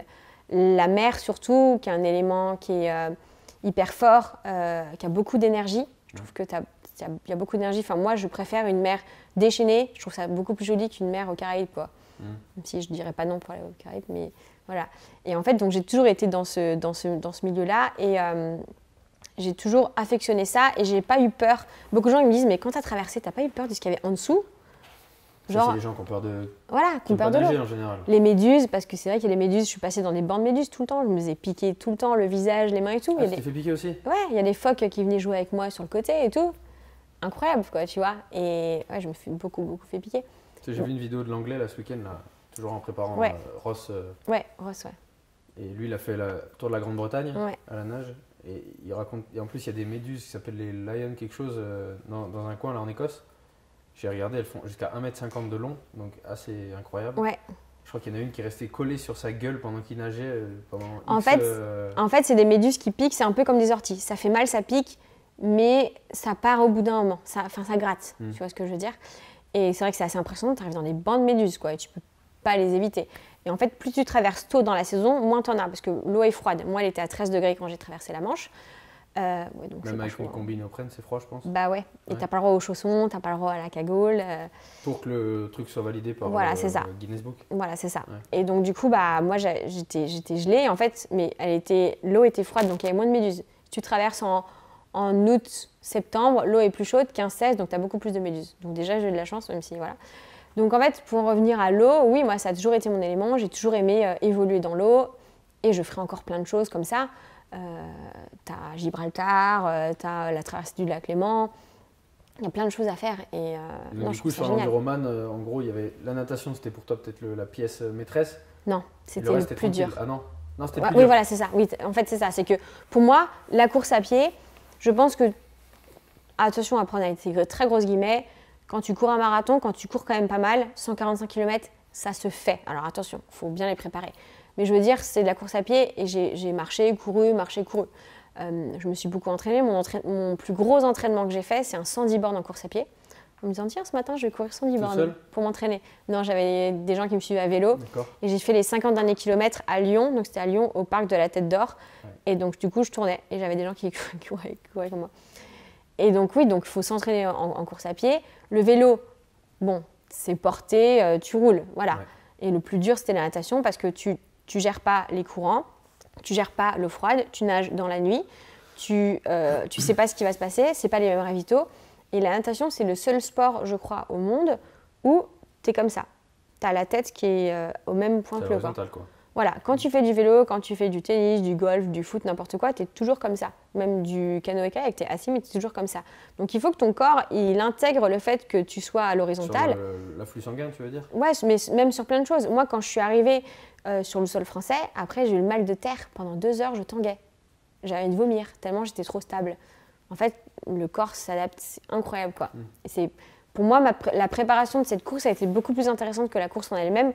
Bon, même si la traversée, ça m'a beaucoup apporté, mentalement surtout. Mais c'est pas souvent le cas, ça, tu crois? Si. Que le chemin est toujours énormément. Au final, bah oui, mais c'est sûr. Plus savoureux et au final plus enrichissant que... Parce qu'en fait, on parle beaucoup de ça, mais les 9 mois avant, ils ont été tellement enrichissants et incroyables. Les changements physiques, physiologiques. J'ai dû prendre 12 kilos, moi qui ai un peu du mal avec mon poids, mon image, tout ça. Ça n'a pas été simple. Et puis, va courir 145 bornes avec 12 kilos en plus. Tu vois, c'est ça aussi qui est C'était pour avoir des réserves énergétiques. Parce qu'en fait, dans la Manche, quand tu as froid, tu fais une hypothermie, crise cardiaque. Et il y a des gens qui sont décédés dans la Manche à cause de ça. En tentant ce record? Voilà, c'est ça. Ouais. D'accord. Donc, il faut le savoir. C'est aussi ça qui est compliqué. Moi, ma mère a eu beaucoup de mal à me... Ils devaient être contents, tes parents, de dire ça, je pense. Ça devait être cool pour eux. Ma mère, c'était compliqué. C'était très compliqué. Elle ne voulait pas venir me voir. Elle est venue après, au dernier moment. Mais c'était très compliqué. Ouais, alors ton père, vu qu'il est sportif, qu'il est axé performance et tout, peut-être qu'il relativise ça, non? Oui, il a eu peur, comme tout le monde, hein, tu vois, mais dans l'état, je l'ai vu à la fin, c'était fou, mais ouais. Donc, mais c'est vrai que la préparation est super intéressante, de voir que tu dois habituer ton corps. Mon corps était habitué à courir des marathons, pas plus de 42 km. Hein. Le premier jour où j'ai fait 50 km, j'étais au bout de ma vie. Je me suis dit, Marine, t'as fait 50 km, tu dois en faire 145. Et par contre, tu connais ton allure ton allure moyenne sur la course, sur l'enduroman? Alors, j'ai pas mon allure moyenne, mais j'ai mis 18 heures. J'avais visé 17h56, j'ai mis 18 heures. 18 heures pour parcourir combien? 145 km. Les gars, je vous laisserai mettre en com l'allure moyenne de Marine sur la course à pied. Ouais. Et j'ai dû travailler aussi ma marche, parce que je savais que j'allais marcher de temps en temps, mais il fallait pas que je marche en dessous de 6 km/h. Quand on n'a plus dans les marches, quand on n'a plus dans les pattes, c'est pas juste je marche. Tu marches pas, pourquoi? Comme ça. Parce que sinon c'était long. Et en fait, pour t'expliquer, l'enduroman, t'as pas de date exacte. C'est un créneau de 10 heures, de 10 jours, pardon. Et en fait, ils te disent, par rapport à la météo de la mer, tu pars. Moi, c'était dimanche matin à 5h du matin dans la Manche. Donc il faut que tu calcules ton temps de course et de pause entre, parce que si tu loupes ton créneau, tu pars plus, c'est fini. Donc, c'est-à-dire que de ce temps-là, il fallait que je dise, OK, moi, je veux 3 heures de repos, 4 heures de repos, plus mon temps de course. Donc, j'avais vu que je voulais mettre à peu près 18 heures de course, 4 heures de pause. Donc il me fallait que je parte 22 heures à peu près avant le 5 heures du matin le dimanche. Mais imagine, je mets 3-4 heures de plus sur la course, ce qui n'est pas énorme sur 145 km, ce qui peut arriver.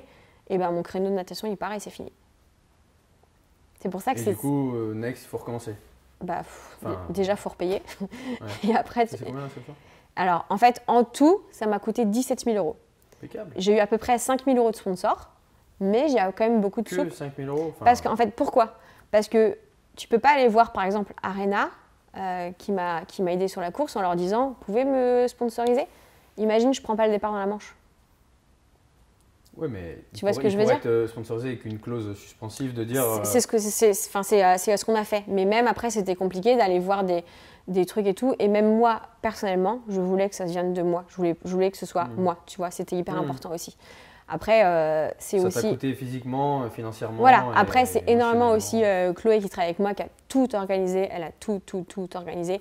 Et même, pourquoi ça coûte cher? Parce que les gens qui sont avec nous, que ce soit le juge arbitre, le kiné, le médecin. Tout ça, il faut payer les logements pour eux. Il faut payer le ferry pour la voiture parce qu'eux, ils ne traversent pas la Manche. Tu vois? C'est le juge arbitre, c'est à tes frais aussi, du coup? Avec tout? Ouais. Tout. Donc tu vois, c'est pour ça que ça coûte cher, la nourriture pour tout le monde. Et comme c'est un créneau de 10 jours, par exemple, on était à Londres, on a réservé un Airbnb pendant 10 jours. Mais sauf qu'on est parti au bout de 3 jours. Tu vois, c'est plein de choses comme ça, en fait. Tu peux pas... Voilà. Et même juste la traversée, tu as quand même 2 pilotes, tu es prioritaire sur les bateaux dans la Manche. Enfin, c'est un truc de dingue, ça, tu vois. Après que du recul, même 25 000 euros, ça les valait, quoi. Mais bien sûr. Et c'est une expérience tellement enrichissante, humaine. Et je crois que maintenant, j'aime plus les gens. Et vraiment, je pense que j'aime plus la vie. D'avoir été toute seule? D'avoir vécu ça. Parce que c'est là que tu te rends compte vraiment de ce que c'est la vie, de ce que c'est le dépassement, de ce que c'est le mental. Et là, tu es seul, encore une fois, tu es seul. Les gens sur le bateau, tu les entends à peine parler, quoi. Tu n'as pas le droit de toucher le bateau, tu n'as pas le droit de monter sur le bateau. Hein. Tu touches le bateau, tu es disqualifié. Donc, ils te tendent des perches pour te nourrir toutes les 30 minutes. Donc, pour m'occuper, je calculais dans ma tête. Alors, j'ai eu combien de toutes les 30 minutes pour calculer un peu, mais au bout d'un moment, tu n'arrives plus à réfléchir. Puis le truc, c'est que on m'avait dit ne te retourne jamais. Sauf que les côtes anglaises sont très hautes et blanches et françaises sont petites et noires. Donc, quand tu te retournes, tu as l'impression que tu es à côté de l'Angleterre, sauf que tu es plus proche de la France. Et là, c'est dur. Ouais.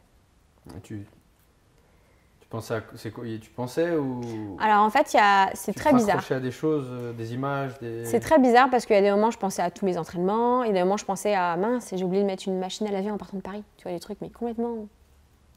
Trop bizarre. Ouais, mais qui t'ont occupé l'esprit. Voilà. Il y a des fois, je pensais à ma famille, je pensais à mes amis, je pensais à mon ravitaillement. Je me disais, bon, il faut que je fasse pipi parce que je vous mets au défi. Faites pipi en nageant sans vous arrêter. Oh là là, quelle horreur. Ça, c'est dur, ça, c'est vrai. Du coup, il fait que je m'arrête comme ça, que je déclenche mon pipi. C'est bon, je peux continuer à nager. Et ça me réchauffait parce que c'était chaud, tu vois. Donc je me dis, j'espère avoir envie de faire pipi. Il faut que je boive. On parle de la vraie vie, nous, les gars. Bah non, mais on dit des vraies choses. Écoutez, voilà, on est là. Non, mais on est d'accord. Ouais. Donc voilà, en plus, désolée, mais je m'étais scotché mon orteil de pied parce que avec la course à pied, j'avais mon ongle qui s'était levé complètement et je n'arrivais pas à l'arracher. Donc pour traverser la Manche, je l'avais scotché avec du scotch. Voilà. Fin de la parenthèse. On fait toujours des parenthèses. On fait des parenthèses, c'est pas grave. Voilà. C'est bien. Ouais. Donc voilà, mais ouais, non, c'était une expérience incroyable. Et encore une fois, comme je disais tout à l'heure, je souhaite à tout le monde de vivre ça.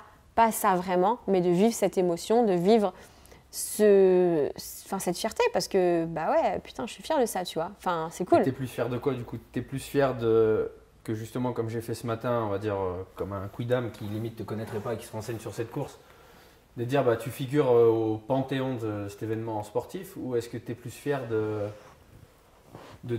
l'avoir fini? Est-ce que c'est plus ce qui te fait kiffer, c'est de te dire bah c'est validé par le Guinness Book et j'ai marqué l'histoire dans ce truc-là, ou c'est toi de te dire sportivement bah je suis allé au bout, quoi?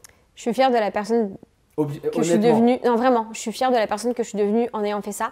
Parce que, en fait, ça t'apporte tellement que ça dépasse toute la reconnaissance que les gens peuvent avoir, même si, bien sûr, je suis contente, tu vois. Mais en fait, quand je me présente aux gens, je parle pas tellement de ça, tu vois. Pour moi, c'est tellement fort et c'est tellement puissant que ça dépasse tout ça, tu vois. Donc, en fait, moi, je suis plutôt fière de cet accomplissement personnel sportif. Vraiment, que de ça, parce que même maintenant, j'ai plus envie d'être reconnue comme ah, c'est la fille qui a fait l'enduroman. Je suis aussi quelqu'un d'autre. Tu vois ce que je veux dire? Je suis pas que cette fille-là. C'est cool, hein, je suis très contente. Mais j'ai envie qu'on me dise ah, bah, c'est la fille qui a créé une boîte, c'est la fille qui motive, c'est la fille qui fait ça, c'est la fille qui fait ça, ça, ça. Je suis pas que cette fille-là. Du coup, est-ce que tu crois pas... Après, c'est parce que moi j'aime bien toujours un peu prendre non, vas-y, pas de souci. Un pendant un peu philo tu vois, aux événements de la vie, tu vois. Est-ce que du coup tu te dis pas, je dis pas que c'est ce que tu aurais dû faire, hein, mais est-ce que ça aurait pas été encore plus sincère, limite de...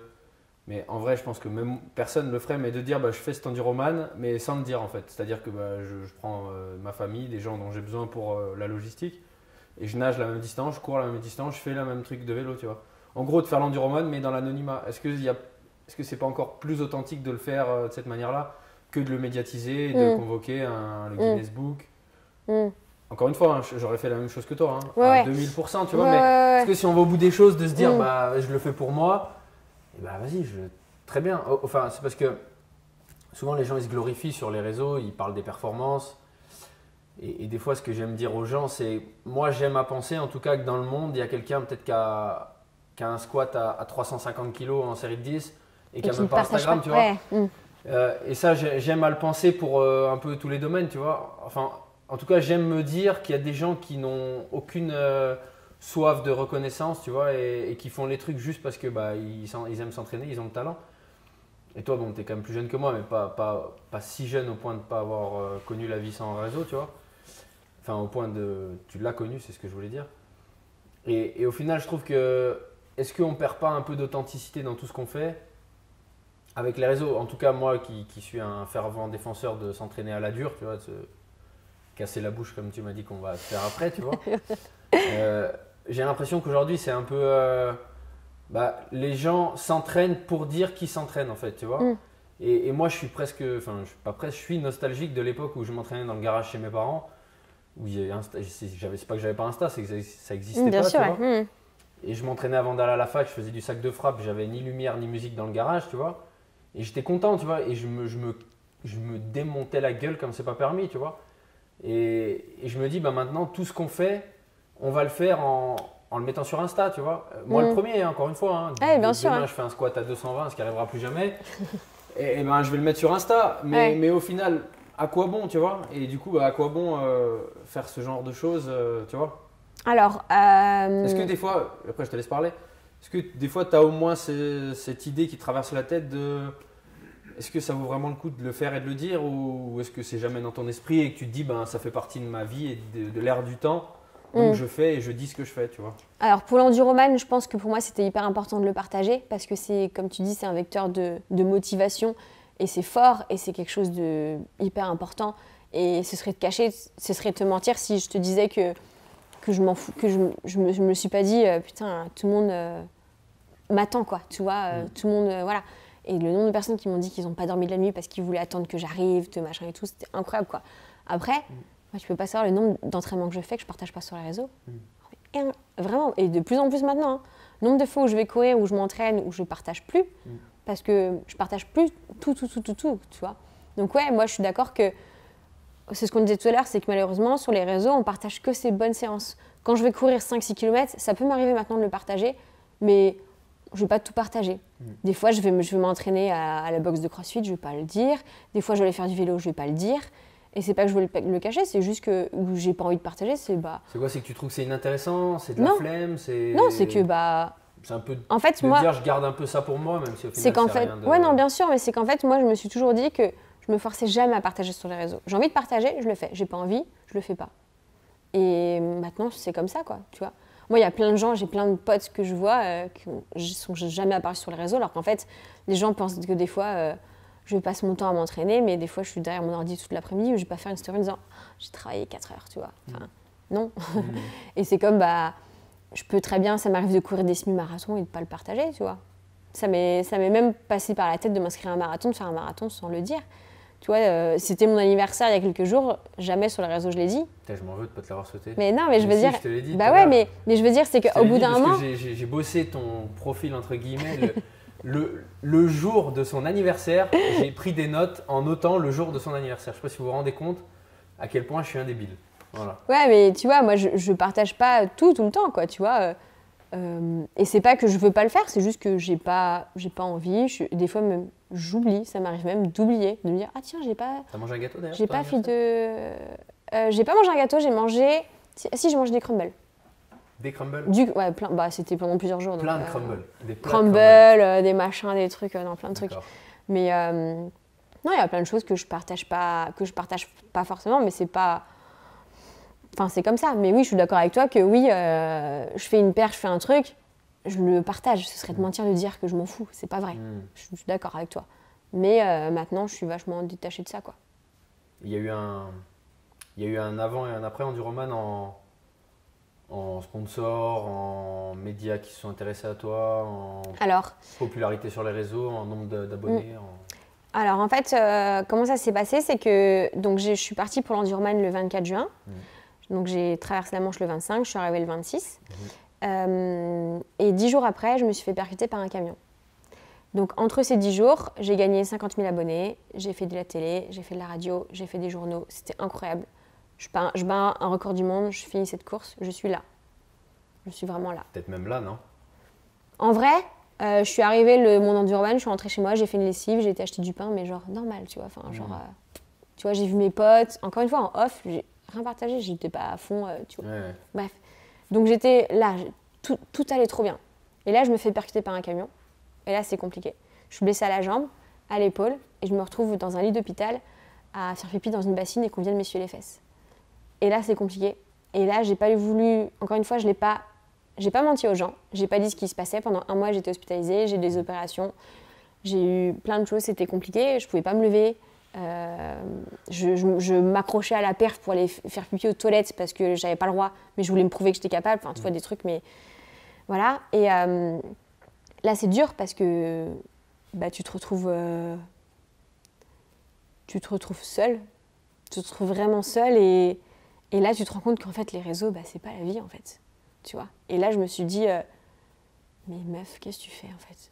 Tu vois. Et là, quand je savais pas si je pouvais un jour recourir, j'ai dû faire beaucoup de rééducation après, réapprendre à marcher, réapprendre à tout ça. Et les gens savent pas tout ça. Et j'ai pas non plus envie, encore une fois, que oh, ma pauvre, machin. Non, tu vois, c'est moi, c'est comme ça. Et là, ça a été compliqué parce que je suis passée de là à là.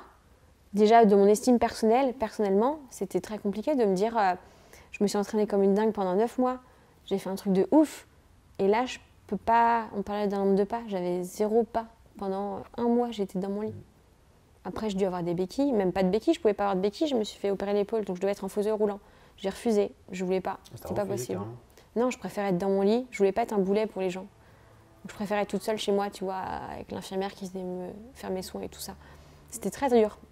Encore une fois, heureusement que mes parents étaient là et c'était hyper important pour moi. Mais et même j'ai encore beaucoup de mal à rebondir sur ça parce que, encore une fois, tu vis quelque chose d'incroyable et jamais je revivrai ce que j'ai vécu sur l'Enduroman. Ces émotions, ce que j'ai ressenti, et je suis la seule à les ressentir. Et même si on essaie de se mettre à ma place, on ne peut pas savoir ce que c'est. Et je sais que jamais de ma vie je referai ça parce qu'une course comme ça, tu ne peux pas en faire autant. Et enfin, je sais pas ce que je peux faire de pire, et c'est pas le but. Et bah après, t'es face à toi-même, quoi. Tu te dis, bah Marine, maintenant, t'es seule, tu peux plus rien faire, tu peux même plus bouger, quoi, tu vois. Et la rééducation, c'était hyper important. Je me suis beaucoup rééduquée physiquement, mais même au niveau de ma tête. Reprendre corps avec moi, reprendre confiance en moi. Les premières fois que j'ai pu recourir, c'était incroyable. La première fois que j'ai pu ouvrir une bouteille d'eau. Ouvrir une bouteille d'eau, pour moi, c'était... Tu te rends compte? Que la vie de tous les jours devient... C'est vrai que ça, les gens, enfin... Je pense même nous tous, quand tout va bien... Bah voilà. Tout va bien, quoi. Donc on n'a pas cette conscience qu'au moment M, on est en bonne santé, quoi.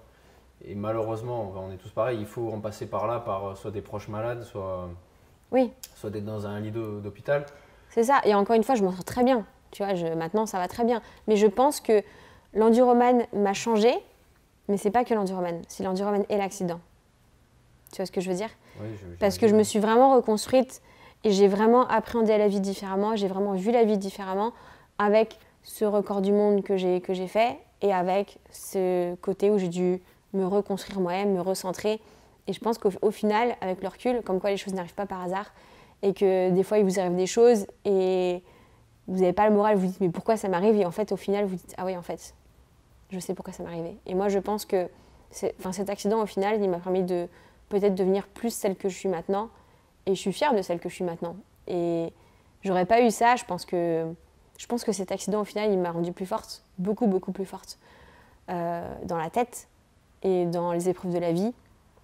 Et surtout dans mon vecteur de partage aussi, et de comprendre les gens, et d'être plus proche des gens, et de se dire que moi, mon plus gros enduroman, c'était de réapprendre à courir, quoi.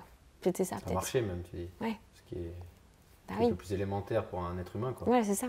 Et moi, quand je n'ai pas récupéré encore et je récupérerai jamais toutes mes amplitudes au niveau de mes épaules, je ne pourrai jamais refaire quelque chose. Même je ne sais pas si je pourrais courir autant avec ma jambe, mais je vais faire autre chose.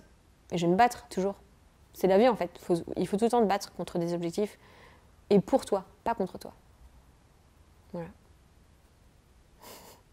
C'est bien, puis à la fois tu me coupes l'herbe sous le pied sur plein de questions. Après, c'est vrai que symboliquement, je n'avais pas en tête que c'était 10 jours après. Après parce que je ne l'ai pas dit, je ne l'ai pas caché. Mais moi, je l'ai su parce qu'on s'était eu au téléphone, mais c'est vrai que en fait, c'est comme si ça t'avait redonné l'humilité que tu aurais éventuellement, ce que je pense pas, perdu après ton heure de gloire, quoi. Tu vois. Au final, je pense que c'était pas le cas du tout. Te connaissant, c'est pas toi, c'est pas toi ça. Mais c'est vrai que le symbole est fort, quoi. Quand on veut redonner le moral aux gens, on leur dit après la pluie vient le beau temps, tu vois. Toujours. Toi, c'est peut-être plus l'inverse, quoi. Le soleil tapait fort et il y a eu un orage qui est venu recouvrir le tout encore plus fort, quoi. Mais c'est peut-être pour que la plante pousse mieux, plus belle, et plus forte. Ouais, non, mais c'est sûr. Et quand tu as rebondi et que tu as réussi à recourir, à remarcher puis à recourir, tu as de nouveau ressavouré ce que tu savoures du coup peut-être plus aujourd'hui, à savoir une simple validité physique, en fait, tu vois. Le marathon que j'ai fait après, quand j'ai pu recourir, j'ai explosé mon temps, explosé mon record. Alors qu'avant, je sais pas si j'avais la rage de vivre de ouf, quoi. Parce que j'avais trop envie de me prouver à moi-même, tu vois. Et encore une fois, moi, quand j'ai battu mon record, tout ça, sur les réseaux, je dis que j'ai fait un marathon, j'ai jamais dit que j'ai battu mon record, tu vois. Et les vrais savent. Mais moi, j'ai pas besoin de ça. Je le fais pour moi, avant tout. Les vrais savent, j'aime bien cette expression. Les vrais savent. Je sais plus quel. Je sais pas si c'est par un rappeur ou dans un film, je sais pas. Ça me parle, mais j'arrive pas à resituer. Je pense que c'est du rap, des punchlines comme ça, de mecs orgueilleux, c'est du rap, mais. Donc tu as plein de cicatrices du coup qui se voient. Ouais. Mais ça fait badass. T'as des cicatrices qui se voient pas aussi? Oui, beaucoup. Ouais. De toute façon, je te pose la question, mais je pense que c'est ça qui nous fait avancer, c'est ça qui fait qu'on se développe, quoi. Je pense que c'est les cicatrices aussi qui sont invisibles, quoi. Et je sais que t'es quelqu'un d'assez écorché, un petit peu, et à chaque fois que je te vois faire toutes ces choses là que tu fais sans cesse, je me dis mais où est-ce qu'elle puisse cette force de... Comment une petite blondinette peut soulever des montagnes, quoi, tu vois?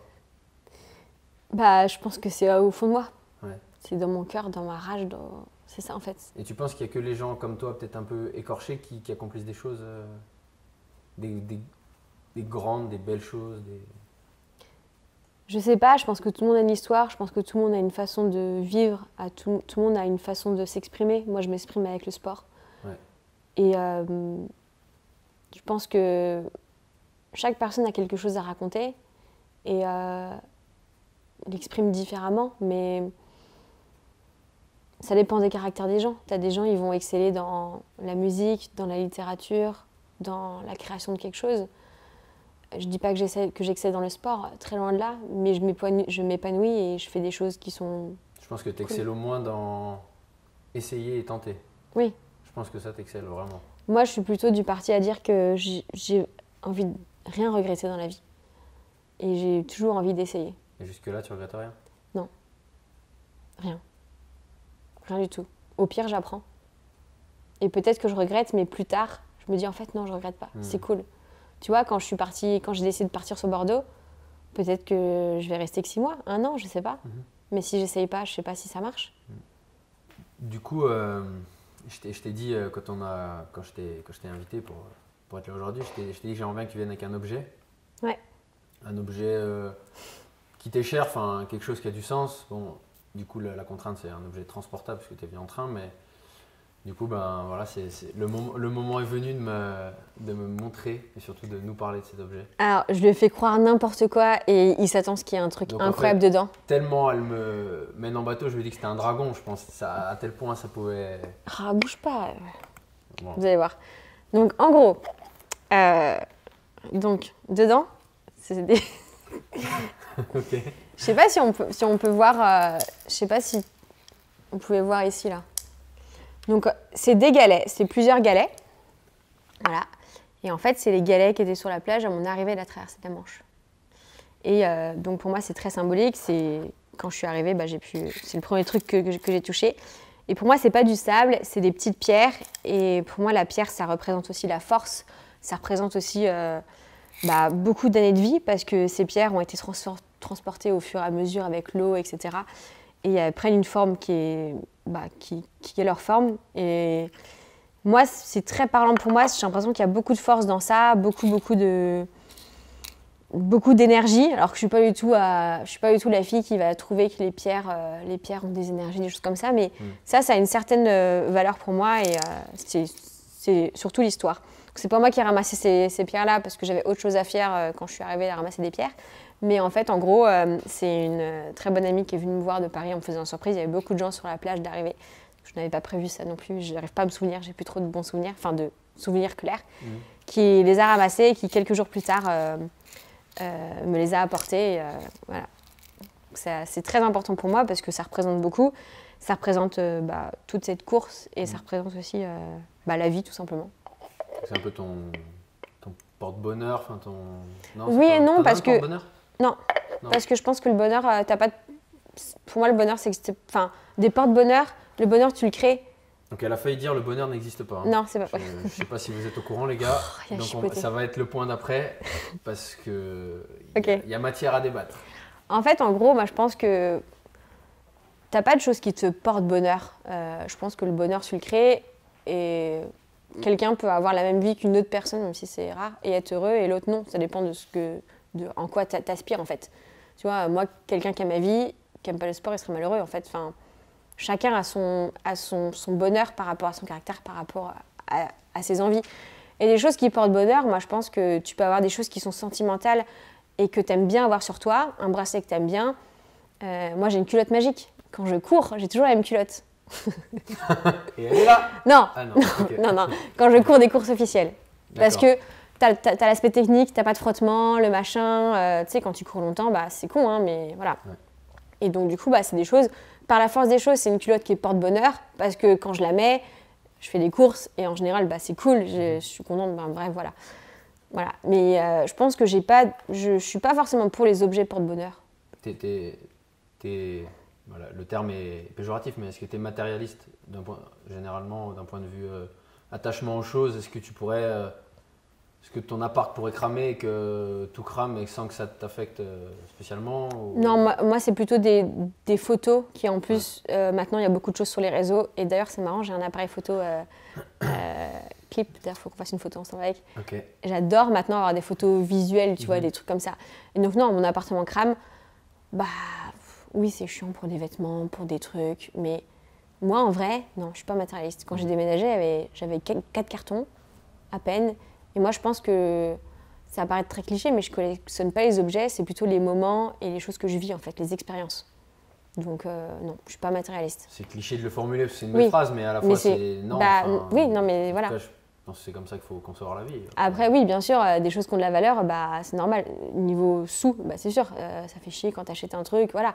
Mais au final, moi, je relativise tellement, même par rapport aux choses que j'ai vécues, je relativise tellement sur beaucoup de choses. Et du moment que je suis en bonne santé, encore une fois, c'est cliché, du moment que je suis en bonne santé, mes proches aussi, bon, voilà. En vrai, là, si je perds tout, pas grave, hein, des vêtements, ça se rachète, des meubles, ça se rachète.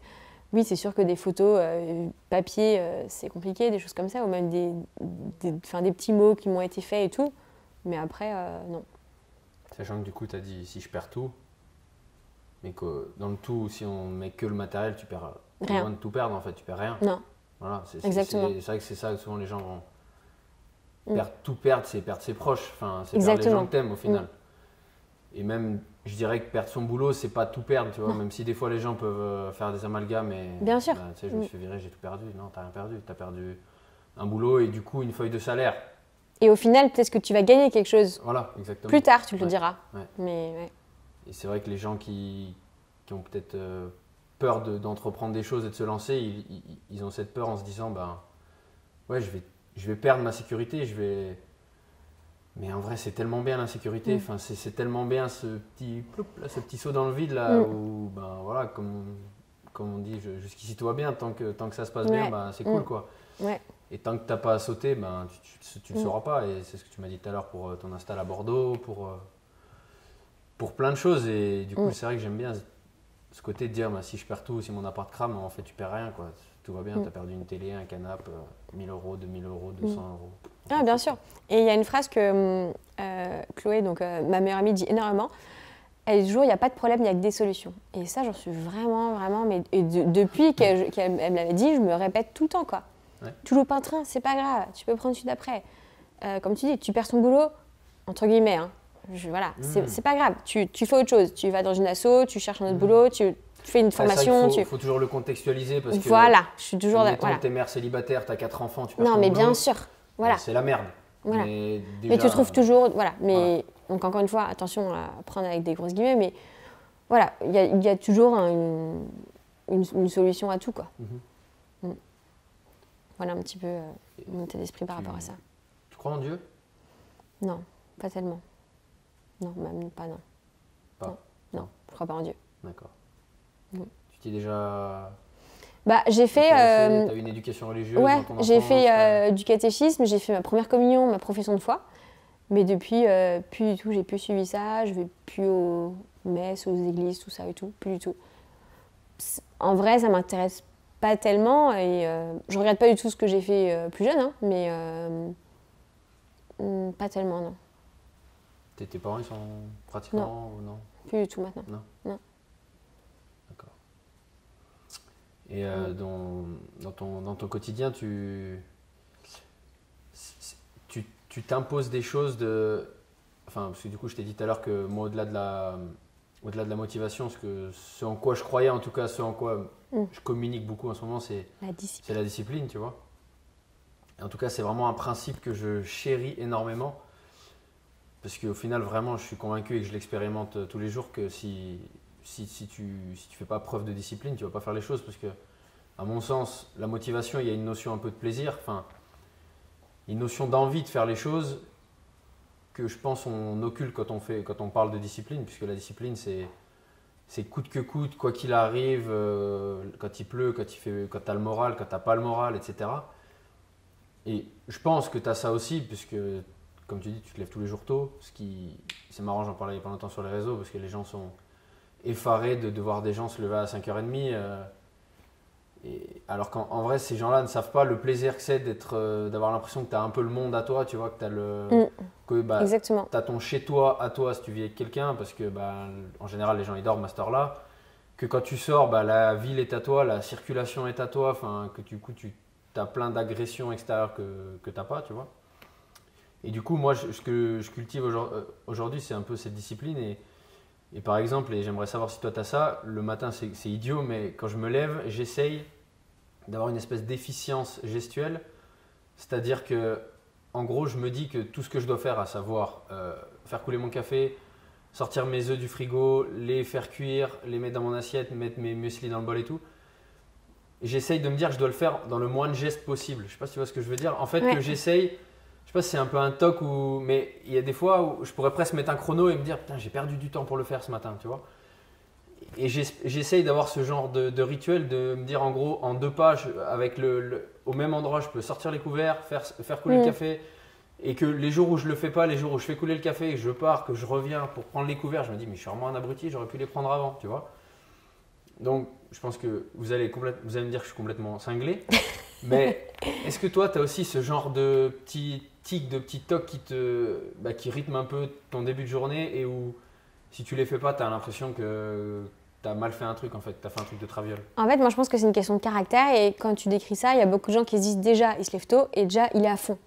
Tu fais tac, tac, tac, tac, tac. Et c'est une question de caractère et parce qu'en fait, tu as envie de vivre à fond quoi, tu vois, on y va, on se réveille, on y va. Bien sûr que moi je mets mon réveil le matin pour me réveiller tôt, je me réveille, enfin encore, si ça m'arrive de me réveiller aussi naturellement, c'est 50% à peu près, 50% réveil, 50% normal. Et oui, moi c'est pareil, le matin je me réveille, c'est pas genre mon réveil sonne, je prends mon téléphone, non, je me réveille, je me lève, je vais faire pipi, je prends mon petit déj, la veille j'ai préparé toutes mes affaires, tous mes trucs, tout est carré quoi, tu vois. Et pareil, moi j'aime bien être efficace. Moi, être lente, ça me fatigue les gens lents. Et je suis désolée s'il y a des gens qui sont lents, et c'est comme ça, mais que ce soit des gens qui marchent lentement sur le trottoir, qui prennent le temps, qui font chauffer leur café, qui le posent, ah bah mince, il est froid, je vais le refaire chauffer. Je suis désolée, et je suis peut-être parce qu'il y a des gens, ils sont heureux comme ça, hein, mais moi, le temps, c'est important, tu vois, et je cours pas après le temps, tu vois, parce que tu me parlais tout à l'heure de religion, etc. Si je veux le temps, enfin, si je te dis j'ai pas le temps et tout ça, c'est pas vrai. Le temps, tu le trouves toujours pour tout ce que tu veux. Et bien justement, moi, si je veux prendre du temps pour ce temps-là, pour optimiser, je sais pas, j'allume mon ordinateur, j'ai ma tasse qui est ici, je fais ça, j'ai mon coup de téléphone, pareil. Moi, je suis un peu pareil. J'ai peut-être pas les tocs que tu as de tout à fond, le nombre de pas, le truc. Voilà, c'est ça, le nombre de gestes. Mais moi, je suis un peu pareil. C'est vraiment... il faut que je sorte de chez moi, par exemple, là, je te dis n'importe quoi, 6h13, si je sors à 14, toute ma journée est fichue, tu vois. Et je mets les grosses guillemets sur ça, c'est pas vraiment, vraiment vrai, mais... Après, quand tu prends les transports en commun, ça peut même l'être, parce que maintenant, beaucoup des moins. Des fois, sortir à 6h13, c'est peut-être moins le cas, mais ça peut te faire rater un métro, quoi. Ouais, mais maintenant, non. Puis même moi, que j'ai la chance de pouvoir, entre guillemets, choisir les gens que je coach, donc choisir les heures. Je coach très souvent des gens à 6h du matin, à 7h du matin et 8h, tu vois, tôt le matin. Moi, j'aime bien, je suis à fond, je fais mes trucs et voilà. Et pareil, comme tu dis, je sors, la vie est à moi. Je suis pas harcelée de messages et c'est pas un problème, c'est normal. Hein, tout le monde a des messages, des mails, des notifications, des trucs comme ça. Le matin, je suis tranquille. T'en as peut-être un peu plus que... Ouais, mais bon. 90% de la population, que 97% de la population. Mais voilà, après, moi, le matin, j'ai vraiment, comme je disais, j'ai l'impression de prendre de l'avance et de vivre avant les gens. Ça, enfin... Et en fait, quand les gens me disent, mais c'est horrible, j'ai envie de leur dire, mais vous savez pas ce que vous perdez en fait. C'est fou. Ça t'apporte un truc. Et au début, quand tu essaies et quand t'as pas l'habitude, oui, les premiers jours, ça va être compliqué, mais persister, essayer une semaine. Moi, je dis aux gens, essayez une semaine. Alors oui, si tu te couches à 2h du matin, c'est sûr que voilà. Bah, ça va piquer. Voilà. Mais c'est une question de discipline. Ouais, c'est une question de discipline. Ah tiens, si, j'ai une question. Est-ce que... Enfin, en tout cas, moi, j'essaye, de toute façon, j'en mets qu'un, de ne mettre qu'un seul réveil et de jamais en remettre. Bah, de toute façon, moi, il sonne, je me lève. Ouais, non mais voilà, parce que... Et du coup, un jour, j'avais fait un post en disant que mettre 2 réveils, donc en mettre un... Tenter de se rendormir et se réveiller 4 minutes après, c'était déjà un aveu de faiblesse avant d'avoir mis un pied par terre, parce que en gros tu t'échoues déjà sur quelque chose, à savoir te lever sur ton premier réveil, tu vois. Et du coup, par le passé, je ne vais pas mentir, ça m'arrivait de mettre 2 réveils en me disant si je me rate, voilà, je suis en retard pour coacher, ça se fait pas quoi. Mais du coup maintenant je vois le truc différemment, je me dis je mets qu'un réveil parce que du coup si je me rendors, c'est la merde en fait, tu vois. Et vraiment, je me dis que commencer sa journée en n'acceptant pas la première chose que tu es censé faire, à savoir te lever, tu es déjà dans l'échec, quoi, tu vois. Alors des fois, j'essaie de me remettre en question en me disant que quand je le dis, c'est trop extrême comme message et que j'abuse un peu, tu vois. Mais... Non, mais encore une fois, c'est une question de caractère. Tu as des gens qui vont dire, ouais, c'est vrai, et tu as des gens qui vont dire, moi, je suis pas du matin, j'arrive pas. Mais c'est ces mêmes gens qui disent je suis pas sportif. Enfin, je suis désolé, mais d'accord. J'ai pas envie d'être trop extrême, mais je suis pas. Non, il y a rien que t'es pas. Enfin, bon. Si déjà tu le dis, c'est tu rentres dans la case, quoi. Ouais. Voilà, t'es pas au moment M, mais si tu le décides, demain tu peux être, tu vois. Et c'est ce que me disait une cliente il y a pas longtemps. bon, hier on était à sa 11e séance de coaching, donc c'est rien, tu vois. Elle a 58 ans, jamais fait de sport avant, et elle me disait, quand elle m'a appelé pour prendre rendez-vous, des renseignements, je pense souvent les gens ils le font avec toi, ils se dévalorisent, mais je suis nul, je suis vieille. Tout le temps. C'est la catastrophe, je ne vais jamais y arriver. Et l'autre fois, on a fait des box jumps, tu vois, moi j'aime bien cet exercice, pas répétitif comme ça pourrait être fait dans CrossFit, mais juste sur du one shot où tu as une hauteur donnée, donc en l'occurrence je crois que c'était 60 cm. Et pour le commun des mortels, sauter sur 60 cm, c'est incroyable, tu vois. Souvent je leur dis à ces gens-là, imagine dans la rue si tu avais un banc qui était à 60 cm, si je te demandais de sauter dessus, ça te ferait peur, tu vois. Et souvent ces gens-là, ce que j'aime bien leur dire, c'est tu ne te pensais pas capable il y a un mois de sauter sur 60 cm, ça ne veut rien dire, ça ne va pas te faire gagner plus d'argent, ça ne va pas faire de toi quelqu'un de mieux, encore que si du coup, parce que tu prends conscience que finalement tu es capable de faire des choses. Et tous ces gens qui disent je ne suis pas du matin, je ne suis pas sportif, moi je pourrais dire je ne suis pas musicien, sauf que maintenant ça fait 1 an et demi que je fais du piano et même si je me considère alors vraiment pas musicien, tu te débrouilles. Il y a un jour où je me suis dit, ok, vas-y, t'as envie, fais-le. Sinon quoi? Sinon tu vas te dire à 50 ans, putain, si j'avais su, j'aurais fait du piano. Non, on va pas se dire ça, tu vois. Et moi, du coup, c'était ma question suivante, mais je sais pas si toi, il y a des gens que tu admires un peu, mais moi, parmi les gens que j'admire le plus, c'est, je crois, les astronautes. Je l'avais dit un peu pendant le confinement sur mes réseaux et tout, parce qu'ils sont obligés, de par l'exigence de ce qu'ils vont faire, de se former sur les langues déjà, puisque par exemple dans la station internationale tu parles russe, donc ils sont obligés de parler russe, donc pour un occidental parler russe c'est compliqué, c'est pas du tout instinctif ni naturel. Ah non, bien sûr, ouais. Ils sont obligés de passer un brevet de pilote d'avion, ils sont obligés de passer certains un brevet de pilote d'hélico, etc., etc. Et c'est des gens du coup qui poussent au paroxysme les capacités humaines et qui font ce que pour 99,9% des gens paraît infaisable. Et ces gens-là, ils n'étaient pas russes au départ, ils n'étaient pas pilotes d'avion, ils n'étaient pas toutes ces choses-là, tu vois. Et ils ont décidé, ils ont souhaité, ils ont ambitionné de l'être pour un but final qui est d'aller dans l'espace, tu vois, qui symbolise peut-être le truc le plus fou. Le plus fou, ou en tout cas quand des gens, ça n'était pas mon cas, mais à l'école, quand il y a des gamins qui disent je voudrais aller sur la Lune, je voudrais être cosmonaute, parce que tu te dis que c'est le truc le plus incroyable du monde. Bien sûr, ouais. Et en tout cas, moi, c'est les gens que j'admire le plus et de me dire que ces gens-là, ils arrivent à pousser le curseur aussi loin, tu vois. En fait, tout le monde en est capable. Alors après, il y a des contextes, toujours on va me dire que oui, certains, ils ont une vie de famille, donc quand tu as une vie de famille, tu es dans le vrai, quand tu as des enfants à nourrir, alors après, c'est peut-être des gens qui ont mis de côté leurs ambitions personnelles pour accomplir d'autres choses, à savoir une vie de famille, ce qui est beau aussi, des choses moins personnelles, moins égoïstes, on pourrait dire, tu vois.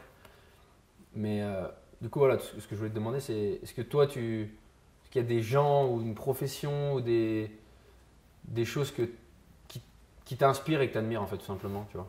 Moi, en fait, je pense que chaque profession a son entre guillemets, lot d'admiration. C'est-à-dire, par exemple, il n'y a pas de sous-métier. Alors encore une fois, c'est très cliché à dire, mais je pense que dans chaque métier, c'est difficile sur plein de choses. Après, oui, il y a la formation, comme tu dis, être astronaute et être vendeur dans un magasin, c'est complètement différent.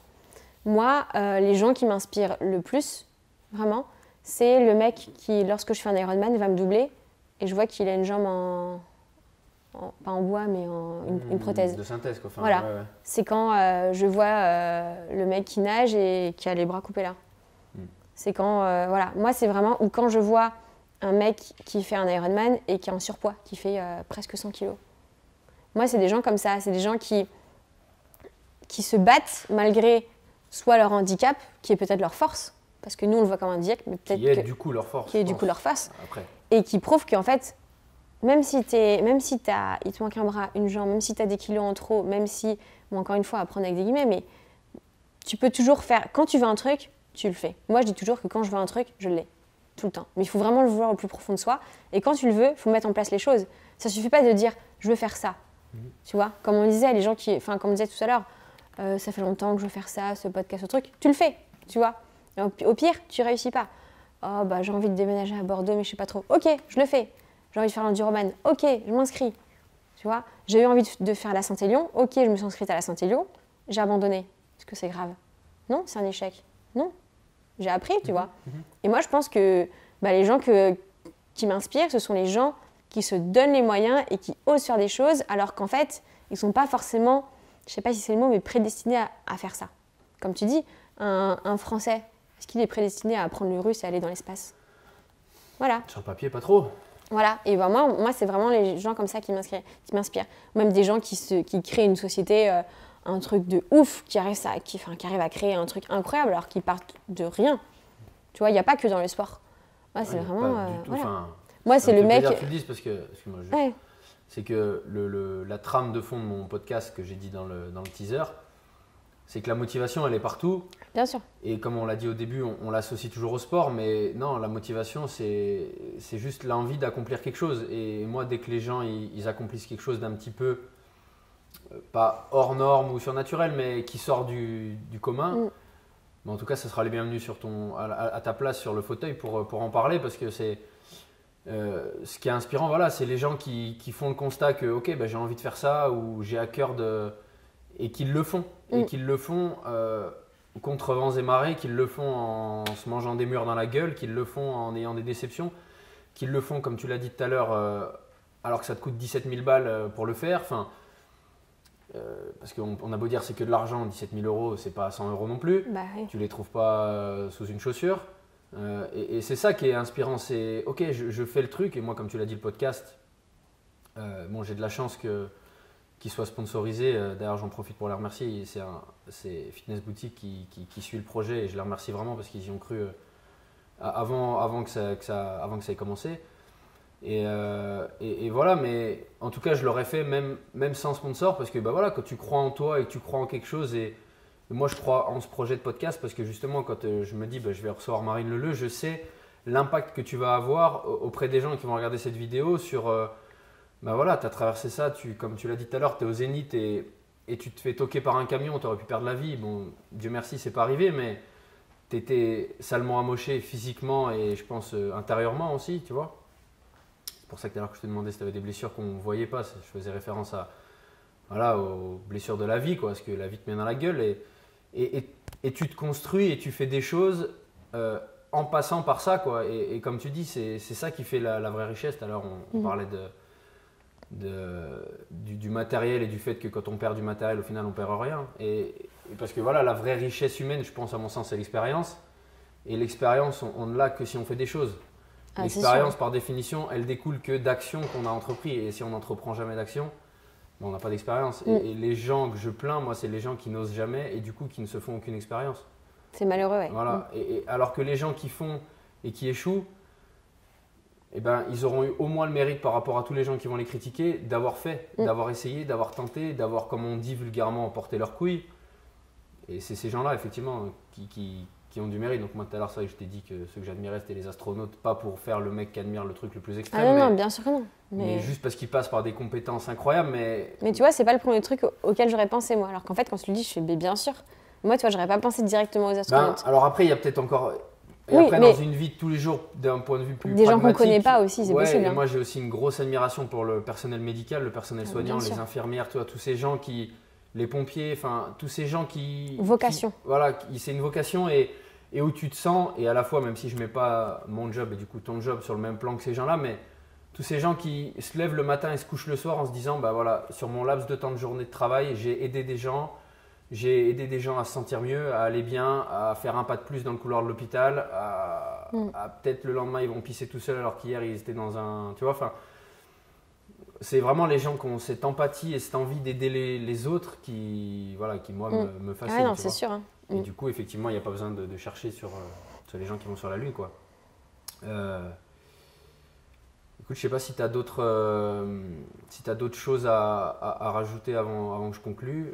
Non, mais je dirais que, en tout cas, je suis très contente d'être là déjà. C'est trop cool et je suis très contente d'être avec toi, de pouvoir partager tout ça et de pouvoir parler, on va dire, à cœur ouvert.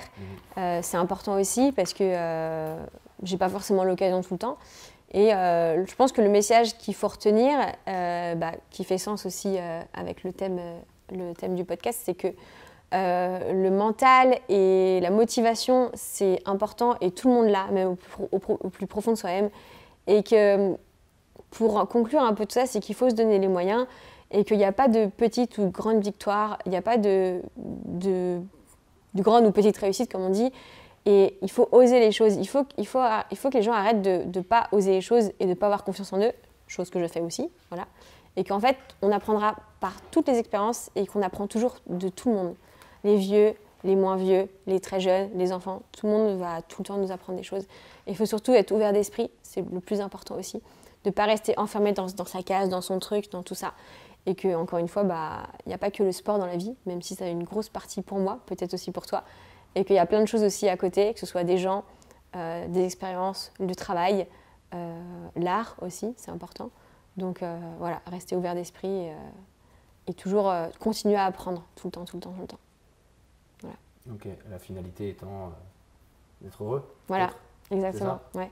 Voilà, donc après on va pas repartir sur une parenthèse parce que c'est assez de parenthèses. Voilà, assez de parenthèses. En tout cas, merci vraiment Marine. Merci du fond du cœur parce que en tout cas je sais pas dans quel ordre sera la diffusion des podcasts, mais tu es la première à être sur ce fauteuil, tu vois, en face de moi et pour parler. Et vraiment pour moi ça avait du sens aussi, tu vois, parce que je t'admire, je te l'ai déjà dit en off, je te l'ai déjà dit, je t'admire parce que déjà moi je ne peux admirer que des gens que j'estime être des gens bien, tu vois, et des gens de principe et des gens de valeur, ce que je pense que tu es, tu vois.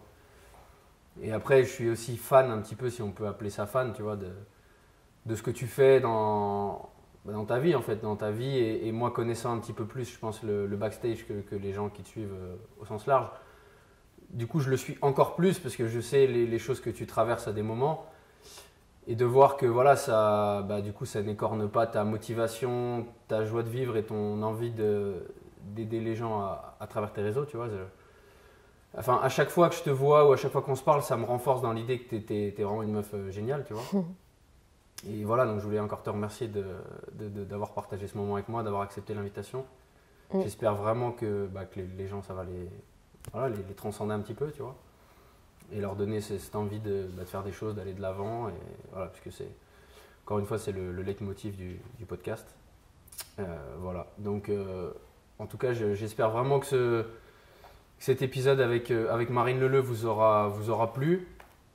Moi, je vous remercie pour le visionnage. N'hésitez pas vraiment, même je vous le demande, à donner beaucoup de force. C'est là que ça fait youtubeur, mais bon, du coup, vu que je m'inscris sur cette plateforme, à liker, à mettre des commentaires en masse, à partager ça sur tous vos réseaux, puisque l'idée c'est, si la motivation est contagieuse, elle ne le sera sur YouTube que si vous partagez la vidéo. Donc n'hésitez pas à partager, à donner de la force à Marine sur ses réseaux, même si elle en manque pas, mais bon, on n'a jamais assez de followers. Voilà, c'est du live, il y a Siri qui est en train de s'emballer et de parler. Voilà. Et du coup, je voulais remercier encore une fois mon sponsor Fitness Boutique de me permettre de mettre autant de moyens, parce que en tout cas je l'espère, si vous trouvez que la vidéo est de qualité et que les plans sont de qualité, c'est parce qu'il y a une équipe derrière et d'avoir pu commencer le projet avec une équipe derrière, c'est ce à quoi je ne pensais pas ou ce que j'espérais peut-être pas au début. Et voilà, donc merci à eux de me permettre d'avoir cette logistique, de subvenir au trajet des gens qui du coup n'habitent pas à Dijon et en tout cas pas pour Marine. Et enfin voilà. Donc voilà, merci encore à vous, Fitness Boutique. On est, je pense, sur la même longueur d'onde et j'espère que c'est le début d'une longue aventure. Voilà. Et encore une fois, merci à vous tous et écoutez, du coup, il y a